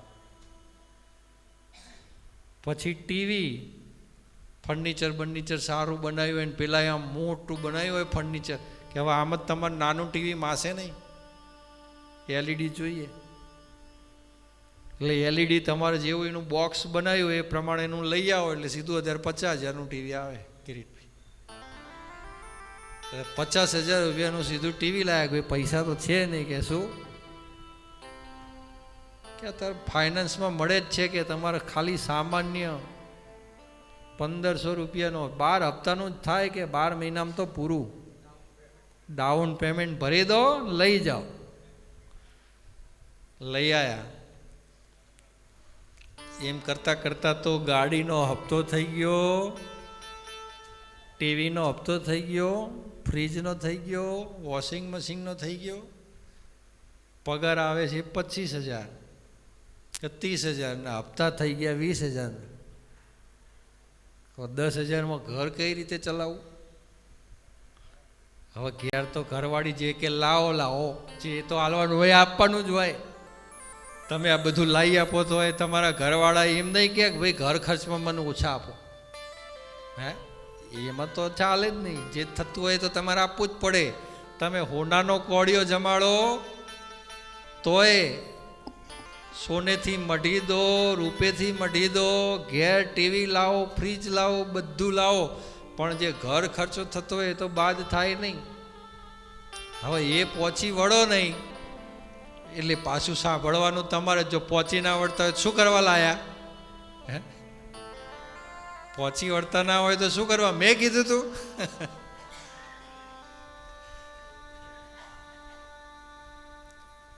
પછી પૈસા લાવવા પડે બહારથી. એક તો પેલું તો વ્યાજ ભરતા હોય, થોડા થોડા જેમ જરૂર પડી એમ આના ઉછીના લીધા, બીજાના લીધા, ત્રીજાના લીધા. એમ તમે તમારા જીવનમાં ભગવાને જે સુખ શાંતિ સંપત્તિ આપી હોય એનો હાથે કરીને બધો વ્યય કરો છો. ના સરખા સૂઈ શકો, હે, આરામથી ઊંઘ ના આવે. જેવા પથારીમાં પડો એટલે 5 તારીખ આવવાની હોય ને તો 1 તારીખથી ઊંઘ ઉડી જાય. કે પૈસા કઈ રીતે ભરશું 5 તારીખે? પણ એવી બુદ્ધિ ના પહોંચે કે ભાઈ જે હોય આ વેચીને જેટલા હોય એટલા તો ભરી દો, તો બાકીનું જે છે પહોંચી વળીશું. પણ એ તો મોહ હોય, એ તો છૂટે જ નહીં. કારણ કે એ તો પિક્ચર 50 ઇંચની ટીવીમાં આવે ને મહેમાન કોઈ આવીને ગયું કે પેલી ટીવી લાવ્યા હતા ને શું થયું કે વેચી દીધું, તો એ તો ખોટું લાગે પાછું, એ તો સહન થાય નહીં. એટલે દેખા દેખીના જમાનામાં ભૌતિકવાદની અંદર જે કોઈ પણ પ્રકારે જે આધિ વ્યાધિ ઉપાધિ થાય છે, આહા, ઘણાના આમાં ગૃહસ્થ જીવન, ઘરનું જીવન બગડી જાય છે, ઘર ભાંગે છે આમાંથી. પૈસાની તંગીના કારણે ઘરની અંદર યુવા ધન જે કહેવાય એ આડી અવડી લાઈને જતું રહે છે. દીકરો યુવાન હોય અને ઘરમાં ધનની તંગી પડે તો વિદ્યા અભ્યાસના બદલે એનું મન પૈસા કમાવામાં જતું રહે અને પૈસા કમાવાની અંદર શોર્ટકટ અપનાવી ટૂંકા રસ્તેથી પૈસા કમાવાની બુદ્ધિમાં કોઈ એવા રસ્તે ચડી જાય કે એના કારણે જીવન અસ્ત વ્યસ્ત થઈ જાય છે. દીકરી હોય, યુવાન હોય અને આવી ઘરની અંદર તંગી જોઈ એને થાય કે ભાઈ આવી રીતે તંગી ચાલે છે, મારા પપ્પા મારી લગ્ન કઈ રીતે કરાવશે, કઈ રીતે મને વળાવશે, મારા તો આવા આવા સ્વપ્ના છે. તો એવી રીતે ગુણવાન ના હોય, સહેજ પણ એનામાં ગુણ ના હોય અને ધનવાન હોય એવા ધનવાન છોકરાની પાછળ પડી અને જો એની સાથે લગ્ન કરી લે અને પછી એની જે દુર્દશા થાય છે દીકરીની, આપણાથી જોઈ ના જાય. એવા એવા કિસ્સાઓ બને છે જીવનમાં કે આ બધી હકીકતો જોઈ અને આપણું હૃદય પીગળી જાય. અને આ બધું આ ભૌતિકવાદની અંદર થાય છે. ભગવાન શ્રી હરિ નારાયણ એમ કહે છે કે આવા ભૌતિકવાદની અંદર તમે ફસાયા હોય કોઈ પણ પ્રકારની તકલીફમાં હોય, આવા ભૌતિકવાદના કારણે કોઈ પણ દીકરાનું દુઃખ હોય, દીકરીનું દુઃખ હોય, ધન સંપત્તિનું દુઃખ હોય, કોઈ પણ પ્રકારની તમારી તકલીફ હોય, બસ માત્ર ને માત્ર તમે મારા શરણે થઈ જાઓ, તમને આ બધામાંથી હું ઉગાડી દઈશ.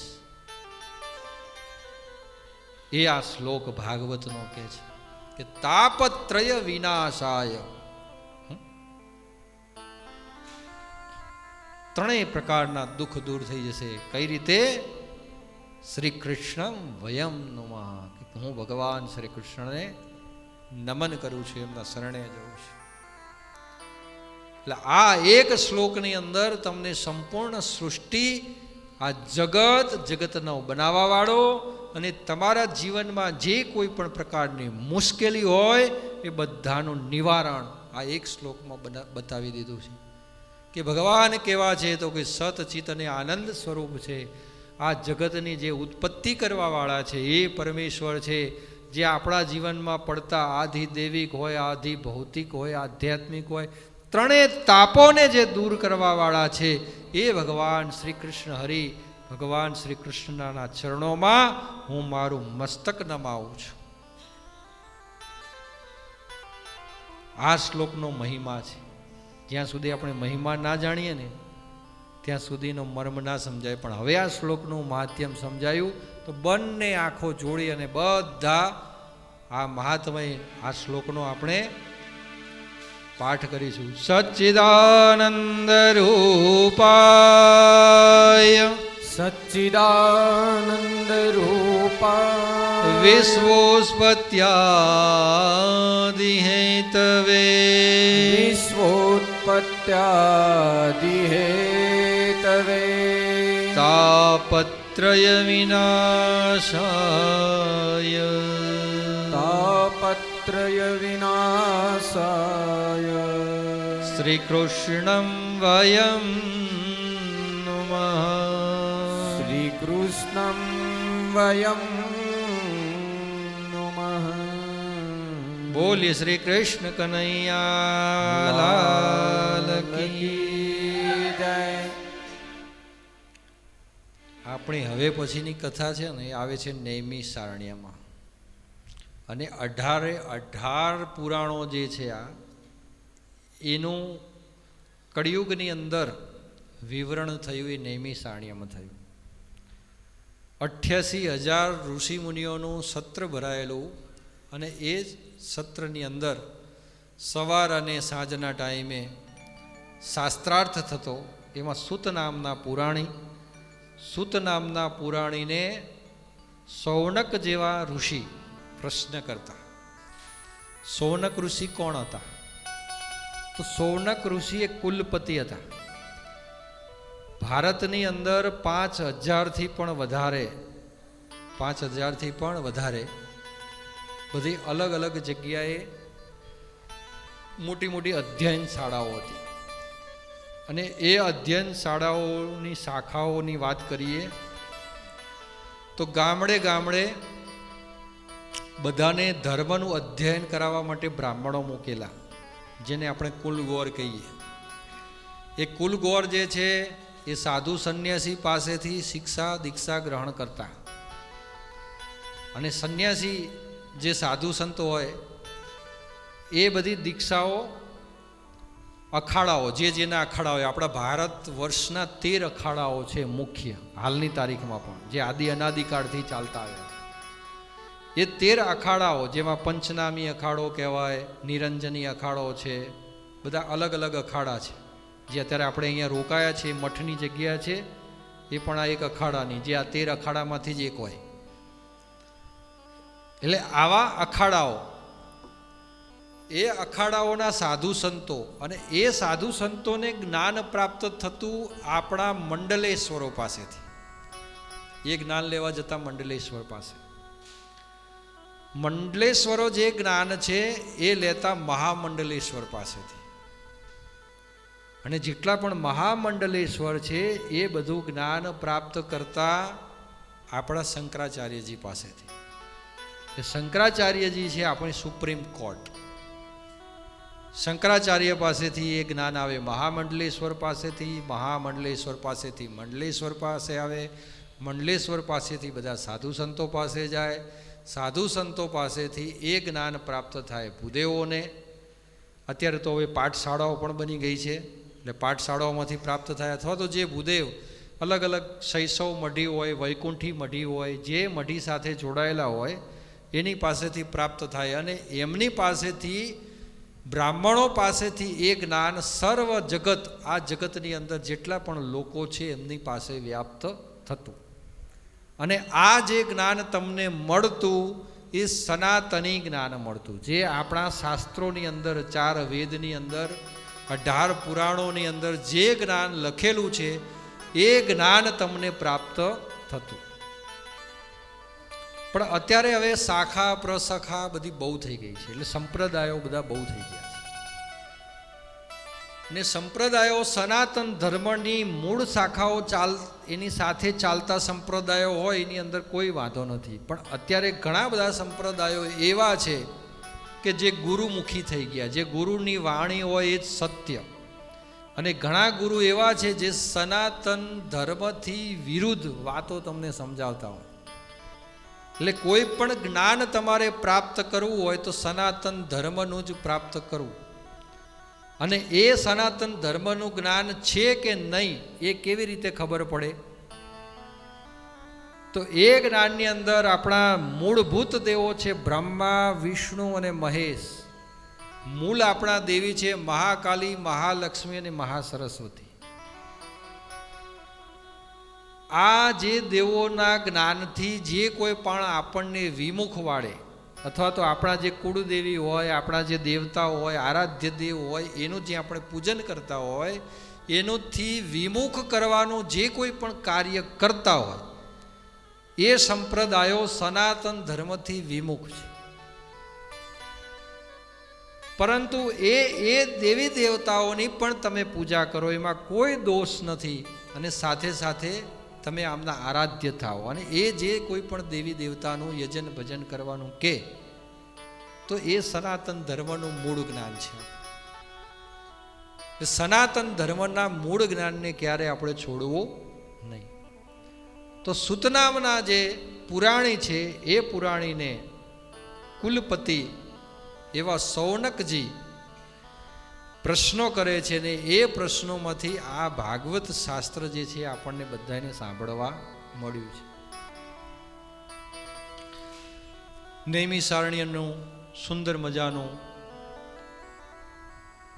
આખું જંગલ છે, જંગલની અંદર આખું નૈમિષારણ્ય ક્ષેત્ર આવેલું છે.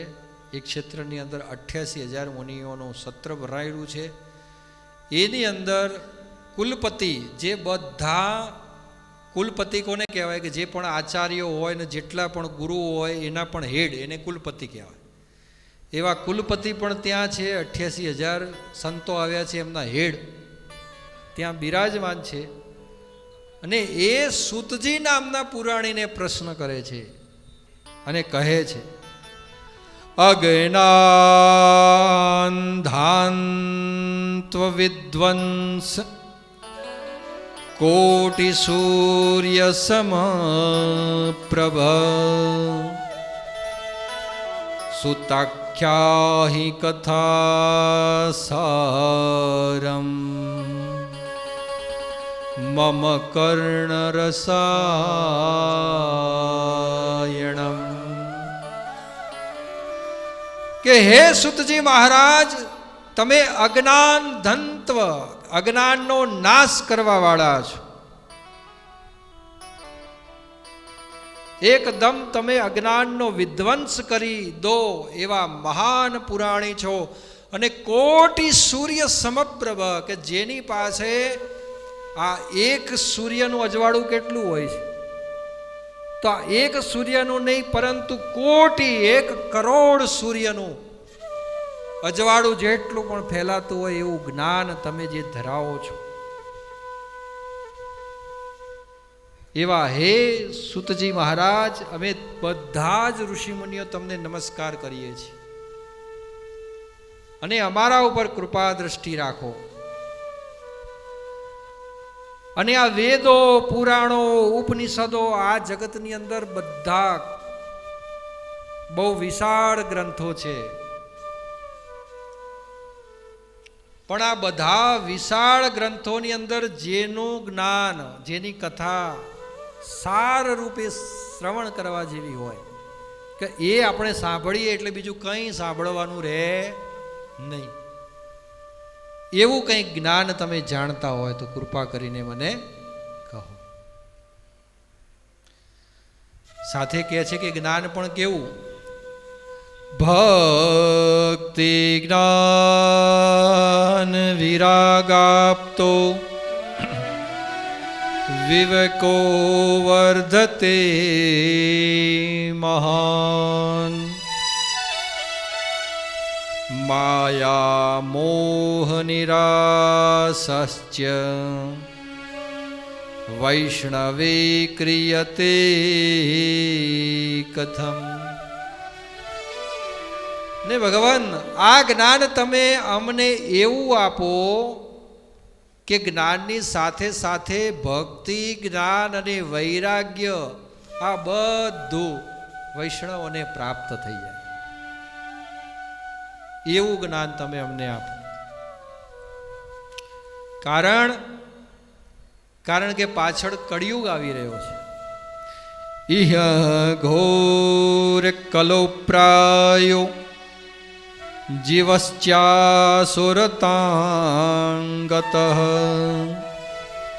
કલેશાંકાંતસ્ય તસ્યૈવ શોધને કિં પરાયણમ.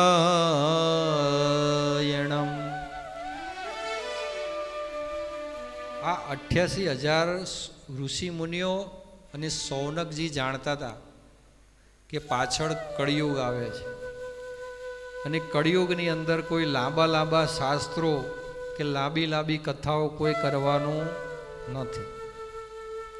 આ તો આપણું સદભાગ્ય છે કે આટલા લોકો અહીંયા કથામાં આવા દેવસ્થાનમાં આવી અને આપણું કંઈક ભાગ્ય હશે, પૂર્વજન્મનું કંઈક એવું લેણું હશે અને કંઈક એવો ભાવ હશે કે તમારો અને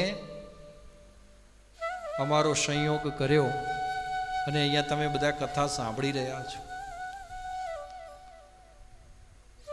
પણ જે જીવો પોતાના માટે 7 દિવસ તો શું પણ પોતાના સ્વકલ્યાણ માટે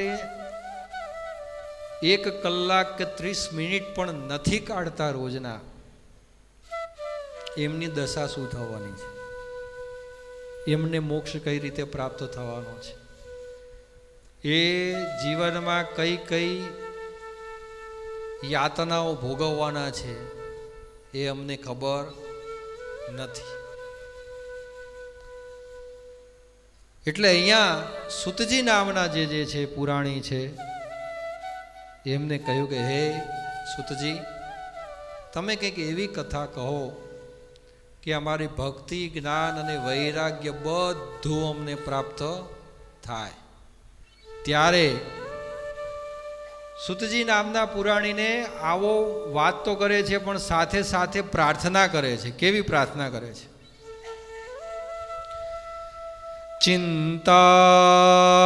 ચિંતામણી લોક સુખમ સુરદ્રુ સ્વર્ગ સંપદમ પ્રયચ્છતિ ગુરુ પ્રીતો વૈકુંઠમ યોગી દુર્લભમ.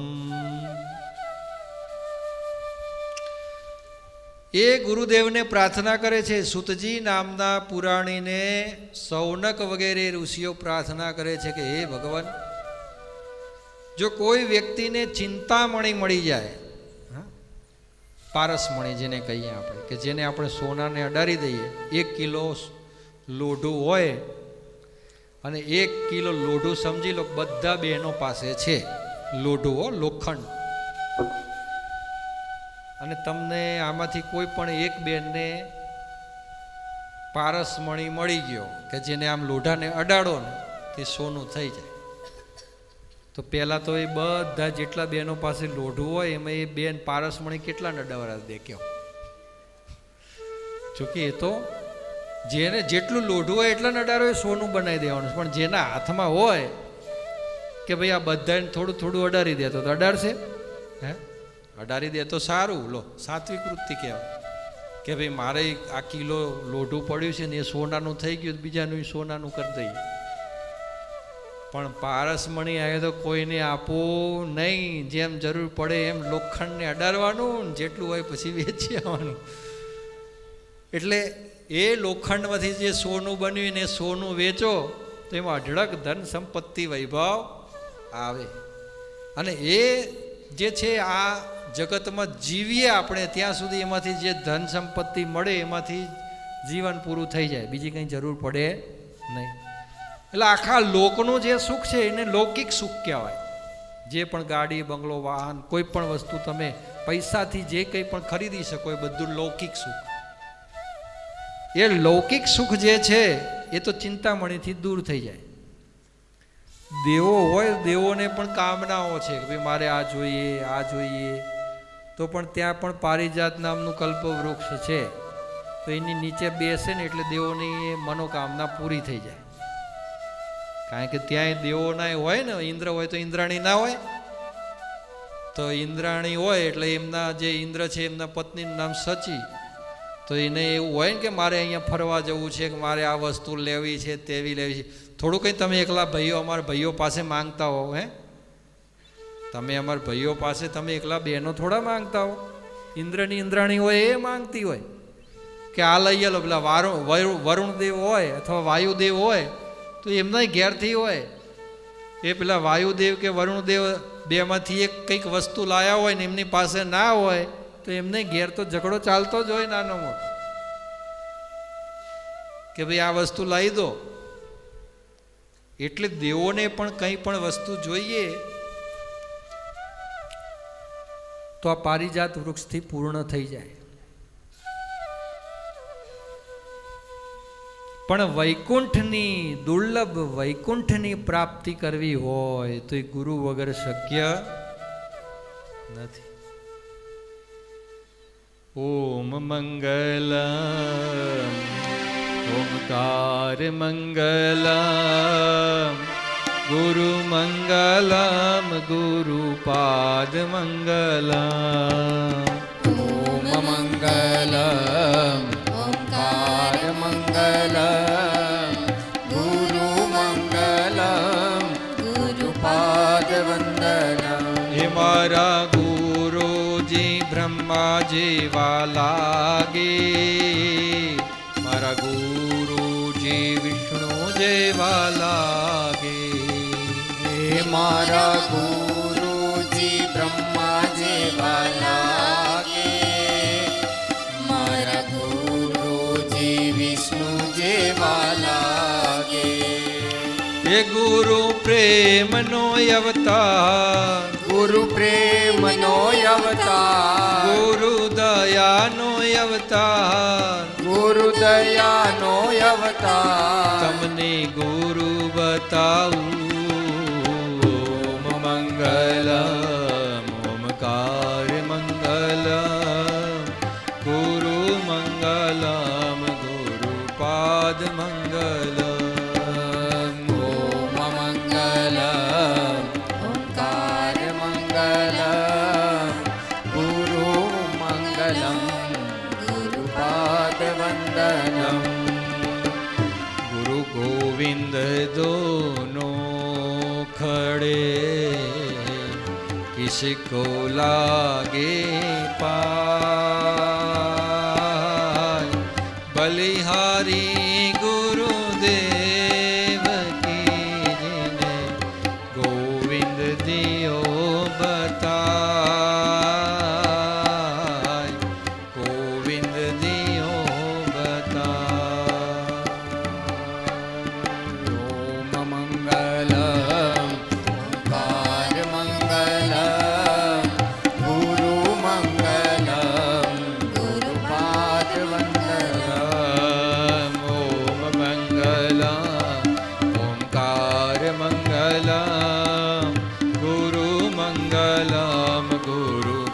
ગુરુપાદ મંગલમ ગુરુ મંગલમ ગુરુપાદ વંદનમ. એટલે અહીંયા સૌનક વગેરે ઋષિને આજે સુતજી જેવા પુરાણી મળ્યા હોય ત્યારે ગુરુ વંદના કરે છે કે તમે અમારા ગુરુ તરીકે શિરોમાન્ય થાઓ અને તમે અમને જ્ઞાન પ્રાપ્ત કરાવો. ગુરુનો બહુ મહિમા છે. જીવનમાં 4 ગુરુ હોય છે. પ્રથમ ગુરુ તે પોતાના માતા પિતા છે. જે પોતાના માતા પિતાનું આદર અને સન્માન પ્રાપ્ત નથી કરતો ને દુનિયામાં ક્યાંય સન્માન નથી મેળવી શકતો.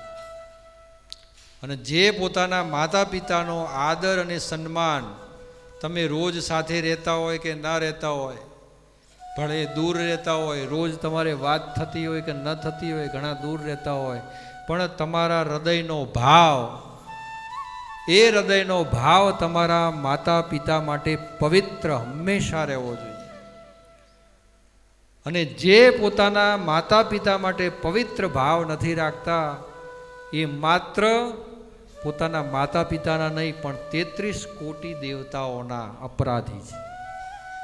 જ્યાં સુધી માતા પિતાની પૂજા નથી સ્વીકારતા, જ્યાં સુધી માતા પિતાની પૂજા નથી થતી ત્યાં સુધી કોઈ પણ દેવ તમારી પૂજા સ્વીકારતા નથી. એટલે માતા પિતા એ પ્રથમ દેવ છે, એ પ્રથમ ગુરુ છે. કે આપણે આ જગતમાં આવ્યા ત્યારે કશું વસ્તુનું જ્ઞાન નહોતું. ના આપણને બોલતા આવડતું હતું, ના ચાલતા આવડતું, ના ખાતા પીતા, કોઈને ઓળખતા નહોતું આવડતું, હા, વસ્ત્રો ધારણ કરતા પણ નહોતું આવડતું, કંઈ જ નહીં. તો આપણને આ સૃષ્ટિનું જ્ઞાન કરાવવાવાળા કોઈ હોય તો સૌ પ્રથમ એ આપણા માતા પિતા છે. એટલે માતા પિતા એ આપણા પ્રથમ ગુરુ છે. અને જે માતા પિતાને તમે આદર, સન્માન અને રિસ્પેક્ટ નહીં આપો ને તો તમારા એ સંતાનો છે જ, અને તમે માતા પિતા બન્યા હશો તો પછી તમને પણ એ સન્માન પ્રાપ્ત થવાનું નથી.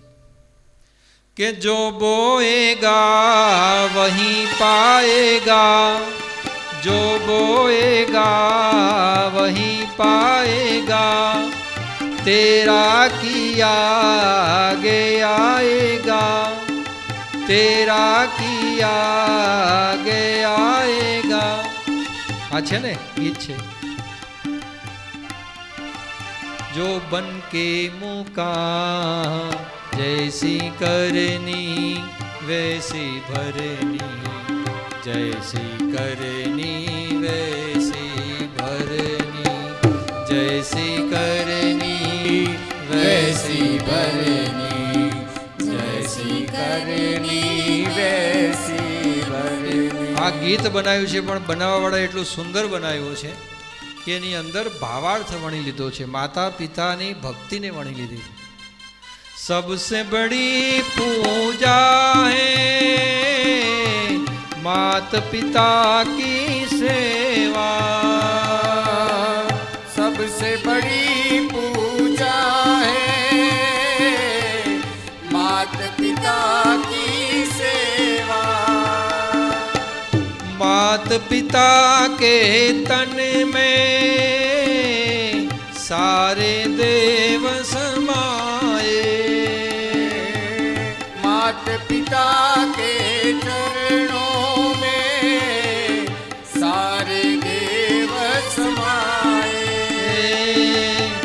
तू इनका दिल खुश रखे तो भगवान खुश हो जाए, जन्नत के दर खुल जाएगा, जन्नत का दर खुल जाएगा, तेरा किया आगे आएगा.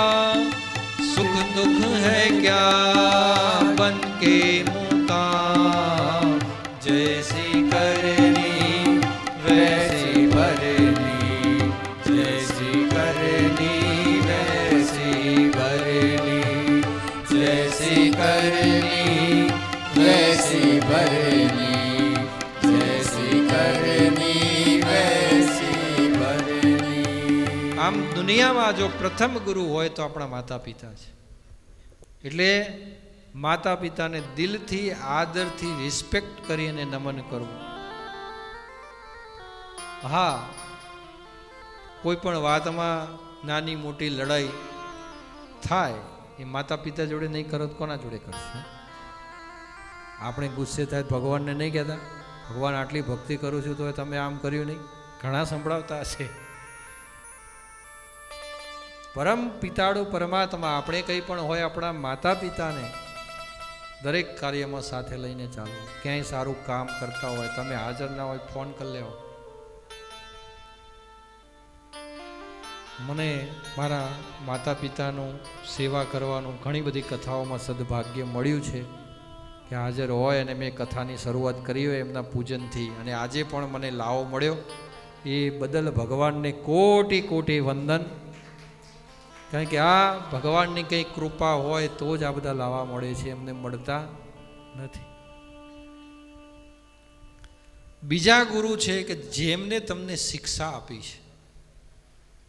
આપણે ઘણીવાર કેવું હોય કે ભણી અને બહાર નીકળી ગયા પછી એ સ્કૂલ સામું પણ જોતા નથી કે ભાઈ ગવર્મેન્ટ તો શિક્ષકોને પગાર આપે છે ને સાહેબો સામું આપણે કદી જોતા નથી. પણ ઘણીવાર જે આખા જગતમાં જે કંઈ પણ વિદ્યાર્થીઓ એના હાથ નીચે ભણીને ગયેલા હોય એવા શિક્ષકની જિંદગી પણ ઘણીવાર ઘણી બધી કપરી હોય છે. એમની પરિસ્થિતિ પણ ઘણીવાર દયાજનક હોય છે. તો જે શિક્ષક પાસેથી આપણે આ જગતની અંદર કંઈક આપણું કાર્ય બતાવી શકીએ, કૌશલ્ય બતાવી શકીએ, એ શિક્ષક આપણા વંદનીય બીજા ગુરુ છે. અને એ ગુરુનો દરેક વિદ્યાર્થી, જે કોઈ પણ વિદ્યાર્થી જીવન તમારું રહ્યું હોય અને જે ગુરુ પાસે તમે શિક્ષા દીક્ષા લીધી હોય, તમે શિક્ષા દીક્ષા લીધી હોય, બધા ગુરુને યાદ ન કરો તો કંઈ નહીં, પણ તમારા જીવનમાં એક તો એવા એક ગુરુ હશે કે જે તમને આજે પણ યાદ હશે. કે તમે સ્કૂલમાં ભણવામાં નટખટ હશો ને તમને સીધા રસ્તે વાળ્યા હશે, અથવા તો તમને નહીં આવડતું હોય ને તમને શીખવાડ્યું હશે. એમની મોહ માયા એવી હશે કે આજે તમને યાદ રહી હશે કે ભાઈ આ શિક્ષક એટલે કહેવું પડે.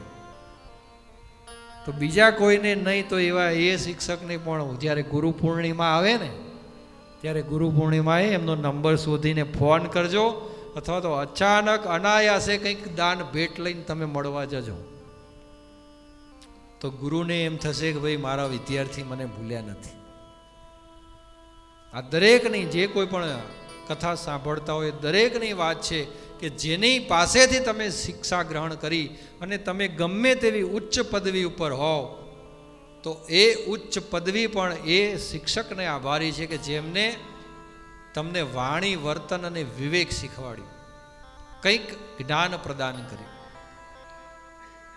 તો એ તમારા બીજા ગુરુ છે. એ શિક્ષકને હંમેશા વંદન કરજો.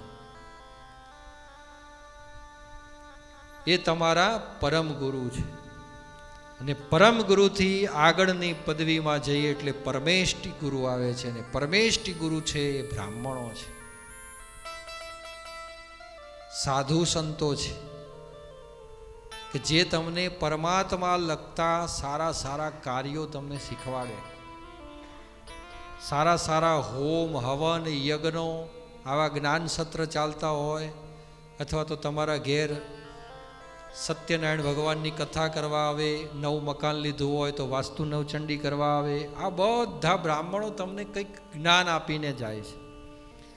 અને તમને જે જ્ઞાન આપીને જાય છે એની સામે તમે જે દક્ષિણા આપો છો ને એ તો એમના માટે કંઈ જ નથી. કારણ કે કર્મકાંડનો વિષય ભણવો એટલે 13 વર્ષ લાગે છે. 13 વર્ષ તમે ભણો ત્યારે તમને આચાર્યની પદવી પ્રાપ્ત થાય છે. અને આચાર્યની પદવી પ્રાપ્ત થયા પછી પણ એ બ્રાહ્મણને ખબર નથી કે કાલે મારે ક્યાં કર્મ કરાવવા જવાનું છે. ભગવાન શ્રી હરિ નારાયણ ઉપર કેટલી અતૂટ શ્રદ્ધા બ્રાહ્મણોને કે 13 વર્ષનો અભ્યાસ કર્યા પછી એ બ્રાહ્મણોને ખબર નથી કે કાલે અમારે કઈ જગ્યાએ કર્મ કરાવવાનું છે. કઈ જગ્યાએ ભગવાનના ગુણાનુવાદ કરાવવાના છે, કયો યજ્ઞ કરવાનો છે, યજ્ઞ કરવાનો છે કે સત્યનારાયણ ભગવાનની કથા કરવાની છે, કઈ પ્રકારનો યજ્ઞ કરવાનો છે, ખાલી મંત્ર જાપ કરવાના છે કે કોઈના ઘેર જઈ અને સતચંડી પાઠ કરવાના છે કે નવચંડી પાઠ કરવાના છે કે માત્ર એક ચંડી પાઠ કરવાનો છે, આ પણ બ્રાહ્મણને ખબર નથી. છતાંય એ બ્રાહ્મણો માત્ર ને માત્ર ઈશ્વરના શરણે રહી અને ઈશ્વરના શરણે રહી અને પરમાત્મા લગતું કાર્ય કોઈ દિવસ ચૂકતા નથી અને એ કાર્યની અંદર અવિરત રહે છે. તો એમને યજમાનો પણ એવા મળી જાય છે કે એમને સારામાં સારી કોઈ દાન દક્ષિણા મળે. અને બ્રાહ્મણો પણ કોઈ દિવસ મોઢે માગીને દક્ષિણા લેતા નથી. કોઈના ઘરેથી સારી દક્ષિણા મળે, કોઈના ઘરેથી ઓછી દક્ષિણા મળે કે કોઈના ઘેરથી કોઈ વાર ના પણ મળે. અમારા વડવાઓ અને બાપ દાદાઓ વધારની પણ 2 થી 3 પેઢીની વાત કરું તો 1.25 રૂપિયામાં પણ સત્યનારાયણ ભગવાનની કથા કરેલી છે. અરે બીજા કોઈ નહીં કે અમારા પિતાજીના મુખે જ મેં સાંભળેલું છે કે એમને પોતે 1.25 રૂપિયાની અંદર અમારી બાજુમાં 7 કિલોમીટર દૂર ગામ છે, એ દૂર ગામ ચાલીને જવાનું આવવાનું અને 1.25 રૂપિયો દક્ષિણા લઈને આવવાનું, એવી કથા કરેલી છે. પણ એ કથાનું ફળ શું કે આજે એ સત્યનારાયણ ભગવાનની કથા એ 1.25 રૂપિયાની અંદર લઈને કરી અને ભાવ હતો કે યજમાનનું કાર્ય કરવું અને હૃદયનો સાચો ભાવ હતો. તો આજે એમનો દીકરો અહીંયા તમને બધાને ભાગવત કથાનું જ્ઞાન આપી રહ્યો અને એ જે ભાગવત કથાનું જ્ઞાન તમને અહીંયા જે પીરસાઈ રહ્યું છે ને એ યજમાનનો આપેલો 1.25 રૂપિયાનું સાચું ફળ છે. કારણ કે અહીંયા જે ભાગવત કથા થાય છે કોઈ રૂપિયા કે દાન માટે નથી થતી, આ સ્વકલ્યાણ માટેની છે. અને એ જ્યારે બ્રાહ્મણો પણ આવા કુલીન હોય અને સારું સારું કર્મકાંડનું કામ વિદ્વતાથી કરતા હોય ત્યારે એમના જ કુળની અંદર સારા વિદ્વાન જ્યોતિષી પણ થાય છે. જ્યોતિષી એટલે કે જેનામાં ઈશ્વરની જ્યોત છે એ જ્યોતિષી. અને જ્યોતિષીથી પણ આગળ જ્યારે પદ પ્રાપ્ત થાય છે ત્યારે આ ભાગવત કથાનું પદ છે. કર્મકાંડથી આગળ જ્યોતિષ અને જ્યોતિષની આગળ જાઓ એટલે પુરાણ કથા. અને એમાં પણ પુરાણ કથાઓની અંદર સર્વશ્રેષ્ઠ જે આત્માનું કલ્યાણ કરે એવી ભાગવત કથા. અને આ કથાનું જ્ઞાન જ્યારે પ્રાપ્ત થાય ત્યારે એને વહેંચવાનું હોય છે. એટલે જે તમને ઈશ્વર તરફ વાળે છે, જે કંઈ કથા કરાવે છે, હોમ હવન યજ્ઞ કરાવે છે, એ ભૂદેવો એ પરમેષ્ઠી ગુરુ છે તમારા કે પરમાત્મા લગતા કાર્યો કરાવે. અને જ્યારે તમે પરમાત્મા લગતા બધા કાર્ય કરો છો ને ત્યારે આપણે કેવું હોય છે ખબર છે? આપણે સ્કૂલમાં ભણવા જતા હોય ત્યારે શરૂઆતમાં આપણને એકડો ઘૂંટાડવામાં આવે છે. કેટલા એકડો ઘૂંટેલો છે? ઘૂંટેલો છે ને બધાએ ઘૂંટ્યો હોય. હા, અત્યારે જન્મવાળા બાળકોને સ્કૂલમાં મૂકો તો એ અને જે ભણી ગયેલા છે બધાએ એકડો ઘૂંટેલો હોય, માત્ર સ્લેટો બદલાઈ છે. હા, સ્લેટના બદલે ચોપડા થઈ ગયા, બાકી એકડો તો ઘૂંટેલો હોય ને હોય જ. અને એ જે એકડો એકડે 1 બગડે 2 એમ કરીને જે તમે જે ઘૂંટ્યો હોય ને એ જ આ જે પરમેષ્ઠી ગુરુ જે પરમાત્મા લગતા કાર્ય કરાવતા બ્રાહ્મણો તમને જે પરમેષ્ઠી લગતા કાર્યો કરાવે ને એ તમારો પરમાત્મા લગતા કાર્યોની અંદર તમારું પહેલું સ્ટેપ છે. એકડો ઘૂંટો છો તમે, તમારા હૃદયમાં ભાવ થયો અને તમને એમ થયું કે ભાઈ મારે સત્યનારાયણ ભગવાનની ઘેર કથા કરાવી છે. તો એ જે કથા કરાવી અને બ્રાહ્મણે જે તમને જ્ઞાન પીરસ્યું એ તમે માત્ર એકડો ઘૂંટ્યો ધર્મની અંદર. પછી બીજું કંઈ કાર્ય કર્યું તો એ તમારો બગડો થયો, આગળ વધ્યા તો તગડો થયો. એવી રીતે 100 આંક તમારા ધર્મ ક્ષેત્રની અંદર ધર્મના કાર્યોની અંદર પૂર્ણ થાય છે ત્યારે તમને પરમેષ્ઠી ગુરુથી આગળ પરાત્પર ગુરુ પ્રાપ્ત થાય છે.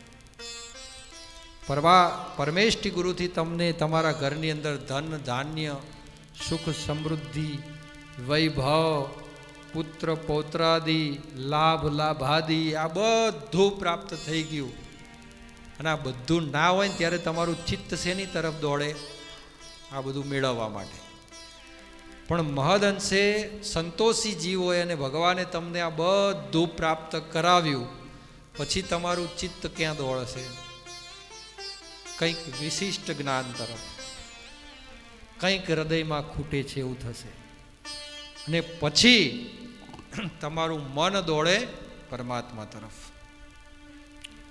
અને જેને હું હૃદય પરમાત્મા તરફ જવા દોડે, અથવા તો તમારું હૃદય પરમાત્મા તરફ જવા ન દોડ્યું હોય પણ તમારા હૃદયની અંદર તમે સતત કામની અંદર કાર્યશીલ રહ્યા હોય, તમે તમારા કર્મને જ પ્રાધાન્ય આપ્યું હોય, જે કંઈ પણ કર્મ પરમાત્માએ તમને સોંપ્યું એ કામ, સમજો કે કોઈ બેન હોય અને એમને ગૃહસ્થ જીવનનું કાર્ય સોંપ્યું હોય તો ખૂબ સારી રીતે ઘર ચલાવતા હોય. કોઈ ભાઈને નોકરીનું કાર્ય ભગવાને સોંપ્યું અને જે ક્ષેત્રમાં જે જગ્યાએ નોકરી લગાડ્યા તો એટલું સુંદર મજાનું કાર્ય કરે કે એમની આજુબાજુમાં બેસેલા હોય એ અને એમના ઉપરી અધિકારી હોય એ પણ એ વ્યક્તિથી ખુશ હોય કે ભાઈ સારામાં સારું કામ કરીને આપે છે. એવી પદવી ઉપર સારામાં સારું તમે કામ કરતા હો, નિષ્ઠા કહેવાય જેને, કે નિષ્ઠાથી તમે કર્મ કરતા હોય અને નિષ્ઠાથી તમારું તમે ભાથું બાંધ્યું. પરમેષ્ઠી ગુરુ બ્રાહ્મણનો સહારો લઈ અને તમે ધર્મથી તમારું ભાથું બાંધ્યું. કર્મથી કે ધર્મથી તમે તમારા 100 આંકડા પૂરા કરે એટલે તમને પરાત્પર ગુરુની પ્રાપ્તિ થાય. અને એ જે પરાત્પર ગુરુ મળે એ જે તમારો આત્મા અને પરમાત્મા બંને વચ્ચેનું મિલન કરી આપે. કોઈ જ ભેદ દોરી નહીં, કોઈ તમારા સંતાન નહીં, તમારા માતા પિતા નહીં, તમારા પતિદેવ નહીં કે પતિદેવ હોય તો પત્ની નહીં, કોઈ જ નહીં, માત્ર ને માત્ર તમે અને માત્ર પરમાત્મા. આ બંને જ, બીજું કોઈ જ સંશય નહીં અને કોઈ જ વસ્તુ આડી આવે નહીં. અને એનું પરમાત્મા લગતું તમને જે જ્ઞાન પ્રાપ્ત કરાવે એ અમારા જેવા ભાગવત કથાકારો હોય જે આત્મા અને પરમાત્મા વચ્ચેનું મિલન કરી આપે. અને આ જે ગુરુ છે પરાત્પર ગુરુ છે. તો આવા 4 ગુરુ જે છે તમને જીવનમાં પ્રાપ્ત થાય છે. અને આજે પરાત્પર ગુરુ તરીકે પરમાત્માએ મને અહીંયાથી વ્યાસ તરીકે નિમી અને તમને કથા સંભળાવવાનો એક લાભ આપ્યો છે. કારણ કે બ્રાહ્મણનું કર્તવ્ય જ્ઞાન લેવું અને જ્ઞાન આપવું.